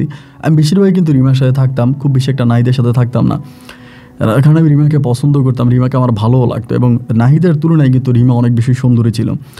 রাতের বেলায় একটা কুকুর এসে খুব বেশি ডাকাডাকি করতেছে, একটা কুকুর। তা আমাদের বাড়িতে কিন্তু এভাবে সচরাচর কোনো কুকুর আসে না। অ্যান্ড ওই রাতে কুকুরটা অনেক ডাকাডাকি করতেছে, কুকুরের ডাকে ঘরে থাকার মতো না। আমি তখন বললাম যে কুকুরটা কি করে, যাই তো কুকুরটাকে দৌড়ে আসি। রিমা আমারে বলতেছে যে তুমি যাও না, আমি যাই, আমি গিয়ে কুকুরটার আমি দৌড়ে দিয়ে আসি। এই কথা রিমা আমারে বললো। আমি বললাম তুমি যাবা, আচ্ছা ঠিক আছে যাও। পরে ও কী করলো, বাইরে গেল, ঘরের বাইরে গেল কুকুর দৌড়ানোর জন্য। তা দরজাটা খুলে কুকুর দৌড়াইতে গেছে, অনেকক্ষণ হয়ে গেল, ও আর ঘরে আসে না, ও আর ঘরে আসে না। যখন ও ঘরে আসে না, আমি তখন কিনলাম কিরে ঘরে আসে না কেন। আমি তখন উঠলাম, ওইটা দেখি ও আর নাই। ওরে এদিক সেদিক সেদিক সেদিক বিভিন্ন দিকে খোঁজাখুঁজি করতেছি, ওরে আর আমি খুঁজে পাই না। এমত অবস্থার ভিতরে ওর জামা কাপড়গুলা, মানে ওই যে জামা কাপড়গুলো পরে ঘর থেকে বেরোইছে, জুতা সহ দেখলাম কি ঘরের দরজার সামনে পড়ে আছে। মানে একটা মেয়ে উলঙ্গ অবস্থায় হয়ে গেলে যা হয়, এরকম অবস্থার জামা কাপড়গুলো সব মনে এখানে রাইখা উলঙ্গ হয়ে চলে গেছে। পরে আমি ওর জামা কাপড়গুলো দেখে কি রে জামা কাপড় এখানে। আমি তখন মায়ের ডাক দিলাম, ও মা উঠে আসো, মা উঠে আসো। মা তখন উঠে আসছে। আমি বলো যে মা এই ঘটনা। এবার রিমা উঠছে, আমার বড় মেয়ে উঠছে। রিমা এসে বলতেছে তুই যে কাপড় পাল্টায় অন্য কোনো ছেলের সাথে চলে গেছে ডাইরেক্ট। আমি বললাম এটা তুমি কি বলো, কাপড় পাল্টে অন্য কোনো ছেলের সাথে চলে গেছে মানে এইটা কি ধরনের কথা? বলে হ্যাঁ কাপড় পাল্টে তো অন্য কোনো ছেলের সাথে চলে গেছে ও। মানে ওর চেহারাও কিন্তু ভাই অনেকটা খারাপ হয়ে গেছিলো। মানে আমি আপনাকে এটা বলতে ভুলেই গেছিলাম যে ধরেন মানে এই গ্রামে আসার কিছুদিন পরে ওর মুখের এই সামনের অংশটা অনেকটা বেরিয়ে গেছে, চোখগুলো গর্তে ঢুকে গেছে, কিছুটা কুকুরের আকৃতি চেহারা মতো চেহারা হয়ে যাচ্ছিল এরকম, যেমন গালে টালোর পশম উঠতেছিল, মানে এরকম একটা অবস্থা। ওর চেহারা পুরো পরিবর্তন হয়ে গেছে। কেন এরকমটা হইলো ভাই এটা কিন্তু আমি জানি না। এরপর ওরে আর পাই না, ওরে আর পাই না। না পাওয়ার পরে এই সারাটা রাত ওরে আমরা খুঁজলাম। রাতে খুঁজতে খুঁজতে খুঁজতে খুঁজতে সকাল হয়ে যাওয়ার পর আমি দেখলাম আমার বাড়ির সামনে একটা কালো কুকুর, একেবারে নিশ কালো একটা কুকুর শুয়ে আছে। এই কুকুরটারে কিন্তু আমি জীবনে আর কখনোই দেখিনি। কুকুরটা আমার দিকে তাকায় তাকায় চোখের পানি ফেলতেছে, মানে চোখের পানিগুলো বেরোইতে আছে। মানে দেখে আমি বললাম যে কিরে কুকুরটা কোত্থেকে আইলো, এই কুকুরটাই তো মনে হয় রাত্রে ডাকছিল। এইটা বলে আমি তখন লাঠি নিয়ে গেছি কুকুরটারে পিটানোর জন্য। আমার মা তখন আমাকে ধরছে, আরে বাবা কুকুরের পিটাইলে কী হইব? আমি বললাম এই কুকুরের ডাকেই তো আমার বউ ঘর থেকে বেরোইছে, এই কুকুরের ডাকেই তো আমার বউ ঘর থেকে বেরোইছে, তাহলে আমার বউ এখন কই গেল? আমার বউ এখন গেল কই? আমার বউ কই গেল? আমি ওরে আর খুঁজে পাইলাম না এবং পাইলাম না এবং এমন করতে করতে একটা সময় দেখা গেল কি যে আমার বউ এই নাহিদা এই কুকুরটারে খাওয়ায়, কুকুরটারে ভাত খাওয়ায়, কুকুরটারে এইটা খাওয়ায়, কুকুরটারে ওইটা খাওয়ায়, এরকম করে করে করে করে প্রায় মাসখানিকের মধ্যে এই কুকুরটা আমাদের বাড়িতে ছিল। কিন্তু ওই মাসখানিকে আমি কোনোভাবে নাহিদার কোনো সন্তান পাই নাই। নাহিদা এই রাতের বেলায় জামা কাপড় খুলে কোথায় চলে যাবে? এর প্রায় 15 দিন পরেই, এই নাহিদা চলে যাওয়ার প্রায় মাস দেড়েক পরেই এই কুকুরটা মারা যায়। এই কুকুরটা মারা যায়, কুকুরটা শুধু আমার দিকে তাকায় তাকায় চোখের পানি ফেলতো, মানে অপলোক দৃষ্টিতে তাকায় থাকতো, মানুষের মতো করে তাকায় থাকতো, তাকায় খালি কাঁদতো, খালি চোখের পানি ঝরাইতো, মানে চোখের পানি এরকমভাবে যে চোখ থেকে বেয়ে বেয়ে মাটিতে পড়তো, আমি দেখতাম। আমি তো ভাই কোনো কিছুই বুঝতাম না। পরে এই কুকুরটা মারা গেল, মারা যাওয়ার পরে এই কুকুরটাকে আমি তখন ঘরের পিছনে মাটি দিলাম, এই কুকুরটার মাটি দিলাম। এবং মাটি দেওয়ার পরে আমি তখন করলাম কি, মানে আমার আসলে নাহিদার প্রতি কেমন জানি ভালো লাগতো না। রিমা যখন মারা গেল, আমি তখন আবার ঢাকাতে আসি, আইসা দোকানপাট দেখাশোনা করি। আমি আর বাড়িতে খুব বেশি একটা যাই না। এরই মাঝে আমার আম্মুও মারা যায়। নাহিদা রিমা হারানোর কিছুদিন পর আম্মুও মারা যায়। মারা যাওয়ার পরে আস্তে আস্তে করে গ্রামের মানুষের সাথে তখন আমি মোবাইল ফোনে এমনি কথাবার্তা বলি। আমি জানতে পারি আমার বউ নাকি বেশিরভাগ সময় এই নাহিদার এই আপনার রিমার কবরের, মানে আপনার ওই যে কুকুরটারে যেখানে মানে মাটি চাপা দেওয়া হয়েছিল মরার পরে, ওই কুকুরের কবরের কাছে গিয়ে বসে থাকে। তাই আমি বললাম যে হয়তো ওর আপনার খাওয়া দাওয়া, কুকুরটারে খাওয়াইতো, কুকুরটারে যত্ন করতো, আদর করতো, এই জন্য মনে হয় কুকুরটার প্রতি একটা মায়া কাজ করে, এই জন্য মনে হয় অবস্থা, এইটা মনে হয় ঠিক হয়ে যাবে। এরকমভাবে কয়েকটা দিন কাটার পরে একটা পর্যায়ে জানতে পারি গ্রামের লোকের মাধ্যমে, আমার বড় মেয়ের মাধ্যমে, নাহিদা পাগল হয়ে যায়। সারাক্ষণ খালি কুকুরে যেখানে কবর দিছিল ওই কুকুরের কবরে মাটিটা এরকম করে কুকুরের মতো করে আঁচড়াইতে থাকে, এরকম করে আঁচড়াইতে থাকে। এবং একটা পর্যায়ে আমি শহরে থাকা অবস্থায় জানতে পারি আমার বউ নাহিদা সম্পূর্ণভাবে পাগল হয়ে যায়। পাগল হয়ে যাওয়ার পরে আমি ওরে নিয়ে প্রথমে, আমি তখন এই অবস্থা হয়ে যাওয়ার পর আমি ওরে নিয়ে ডাক্তার দেখাই, অনেক ডাক্তার দেখাই ঢাকাতে, কোনো ডাক্তার ওরে ভালো করতে পারে না। কবিরাজ দেখাই, কবিরাজ ওকে ভালো করতে পারে না। তবে একটা মহিলা কবিরাজের কাছে নিয়েছিলাম আমি, নরসিংদী ছিল মহিলাটার বাড়ি। ওই নরসিংদীর মহিলাটা আমার বলেছিল যে এই নাহিদ ডাক্তার ভালো হবে না, ও যে কোনো একটা নারীকে কালো জাদু করছিল এবং যে কোনো একটা নারীকে কালো জাদু করে কুকুর আকৃতি করে নারীটাকে মেরে ফেলেছে, এই জন্য ওর আজকে এই অবস্থা, ওর আল্লাহর তরফ থেকে ওর বিচার বা আল্লাহর তরফ থেকে ওর এই অবস্থা, ও ভালো হবে না। এই কথাটা আমাকে নরসিংদীর একটা মহিলা কবিরাজে বলছিল। এবং এরপর থেকে আপনার প্রায় 2003-04 থেকে শুরু করে এবং আজকে এই সময়টা পর্যন্ত 2024-25 সাল পর্যন্ত আমার বড় মেয়ের বিয়ে শাদী দিলাম এবং ছোট মেয়েরও বিয়ে দিলাম, আরেকটা বিয়ের বাকি আছে আমার বড় মেয়ের ঘরে, সন্তানাদি হলো। কিন্তু এই পর্যন্ত আমার বউ নাহিদা আর ভালো হইল না, এখনও সে পাগল। এবং দিনরাত মিলিয়ে কুকুরটাকে যেখানে মাটি দিছে ওই কুকুরের কাছে ওই শুয়ে থাকে এবং কুকুরের কবরের উপর যে মাটি আছে ওই মাটিও খায়। এমন অবস্থা যেটা দেখলে মানুষ ভয় পেয়ে যাবে। এবং ওর চেহারা এখন একেবারে এত ভয়ঙ্কর হয়েছে যে নর্মালি কোনো মানুষ দেখলে ওরা ভয় পাবে। সামনে দুইটা দাঁত একেবারে কুকুরের দাঁতের মতো বেরিয়ে গেছে। তো আমার ওই নরসিংদী কবিরাজের মহিলার কথাটা মনে হয় যে মহিলা বলেছিল আরেকটা নারীকে কালো জাদু করে কুকুর আকৃতি বানিয়ে মেরে ফেলেছে, এটার জন্য শাস্তি পাইতেছে, ও কখনো ভালো হবে না। তা আমি আজ পর্যন্ত আমার বউ রিমার কোনো খবর পাই নাই। লোকে লোকে বলে রিমাকে নাকি কুকুর বানিয়ে মেরে ফেলেছে, অনেকেই বলে, আবার কেউ কেউ বলে রিমাকে কালো জাদু করে মারছে। তো যাই হোক, আমি জানি না আসলে কি হয়েছে বা রিমা কীভাবে মারা গেল বা রিমা আদৌ বেঁচে আছে কিনা, আমি জানি না। যদি রিমা বেঁচে থাকে, জীবন দশায় যেতে আল্লাহ আমাকে রিমার সাথে একটাবার দেখা করাই দে। আর নাহিদা পাগল হয়ে যাওয়ার পর আমি আর বিয়ে শাদী করি না, আমার মেয়েদেরকে বিয়ে শাদী দিয়েছি, ঢাকা শহরে মেয়েদেরকে বিয়ে দিয়েছি, মেয়েরা আমার সাথে আসছে এবং মেয়েদেরকে নিয়ে আমি পড়ে আসি, শহরেই আসি, গ্রামে খুব একটা যাই না। আর নাহিদা এখনও সে গ্রামেই পড়ে আছে এবং কুকুর সবই আচরণ করে বেড়াচ্ছে। আমি জানি না আমার জীবনের শেষের দিকটা কি হয়েছে বা কেন এরকমটা ঘটলো, এটা আল্লাহই ভালো জানে। তো আমি জাস্ট আমার গল্পের মাধ্যমে মানুষকে সচেতন করার জন্য এই গল্পটা আপনাকে বললাম। যদি পারেন আপনি আমার গল্পটা রেকর্ড করবেন। ভালো থাকবেন। আসসালামু আলাইকুম।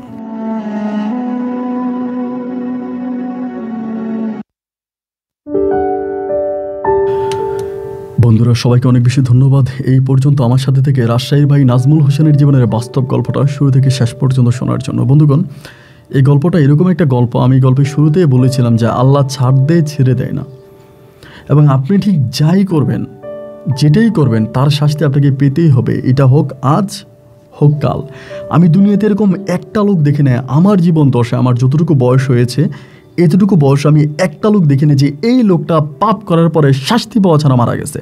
আল্লাহ সাক্ষী, পাপ করার পরে, পাপিষ্ট হওয়ার পরে শাস্তি পাওয়া ছাড়া দুনিয়াতে মারা গেছে এরকম একটা লোক আমি আমার জীবন দশায় দেখি নাই। যাদের পাপের কথা আমি জানি বা আমি দেখেছি, এই প্রত্যেকটা লোক জীবন দশায় শেষের দিকে খুব মারাত্মক কষ্ট পেয়ে মারা গেছে। আপনি দুনিয়াতে যা করবেন, যেটাই করবেন, এর 3 ভাগের 1 ভাগ শাস্তি আপনি দুনিয়াতে পাবেন, আর বাকি 2 ভাগ মাটির নিচে পাবেন। এই জন্য পাপ করার আগে 1000 বার চিন্তা করবেন যে এই পাপ, সেই পাপের ফল আপনার জীবনে কেমন হতে পারে। যাই হোক, আমি আশা করব গল্প যারা শুনেছেন আপনারা গল্প থেকে কিছু না কিছু শিখতে পেরেছেন। যদি কিছু শিখতে পারেন তো আমার গল্প বলা সার্থক, আর আপনাদের এত সময় নিয়ে গল্প শোনাটাও সার্থক। সবাই ভালো থাকবেন, সুস্থ থাকবেন, এই শুভকামনায় আজকের মতো এখানেই বিদায়। ইনশাল্লাহ দেখা হবে অন্যদিন অন্য কারো বাস্তব জীবনের গল্প নিয়ে। আল্লাহ হাফেজ এন্ড আসসালামু আলাইকুম।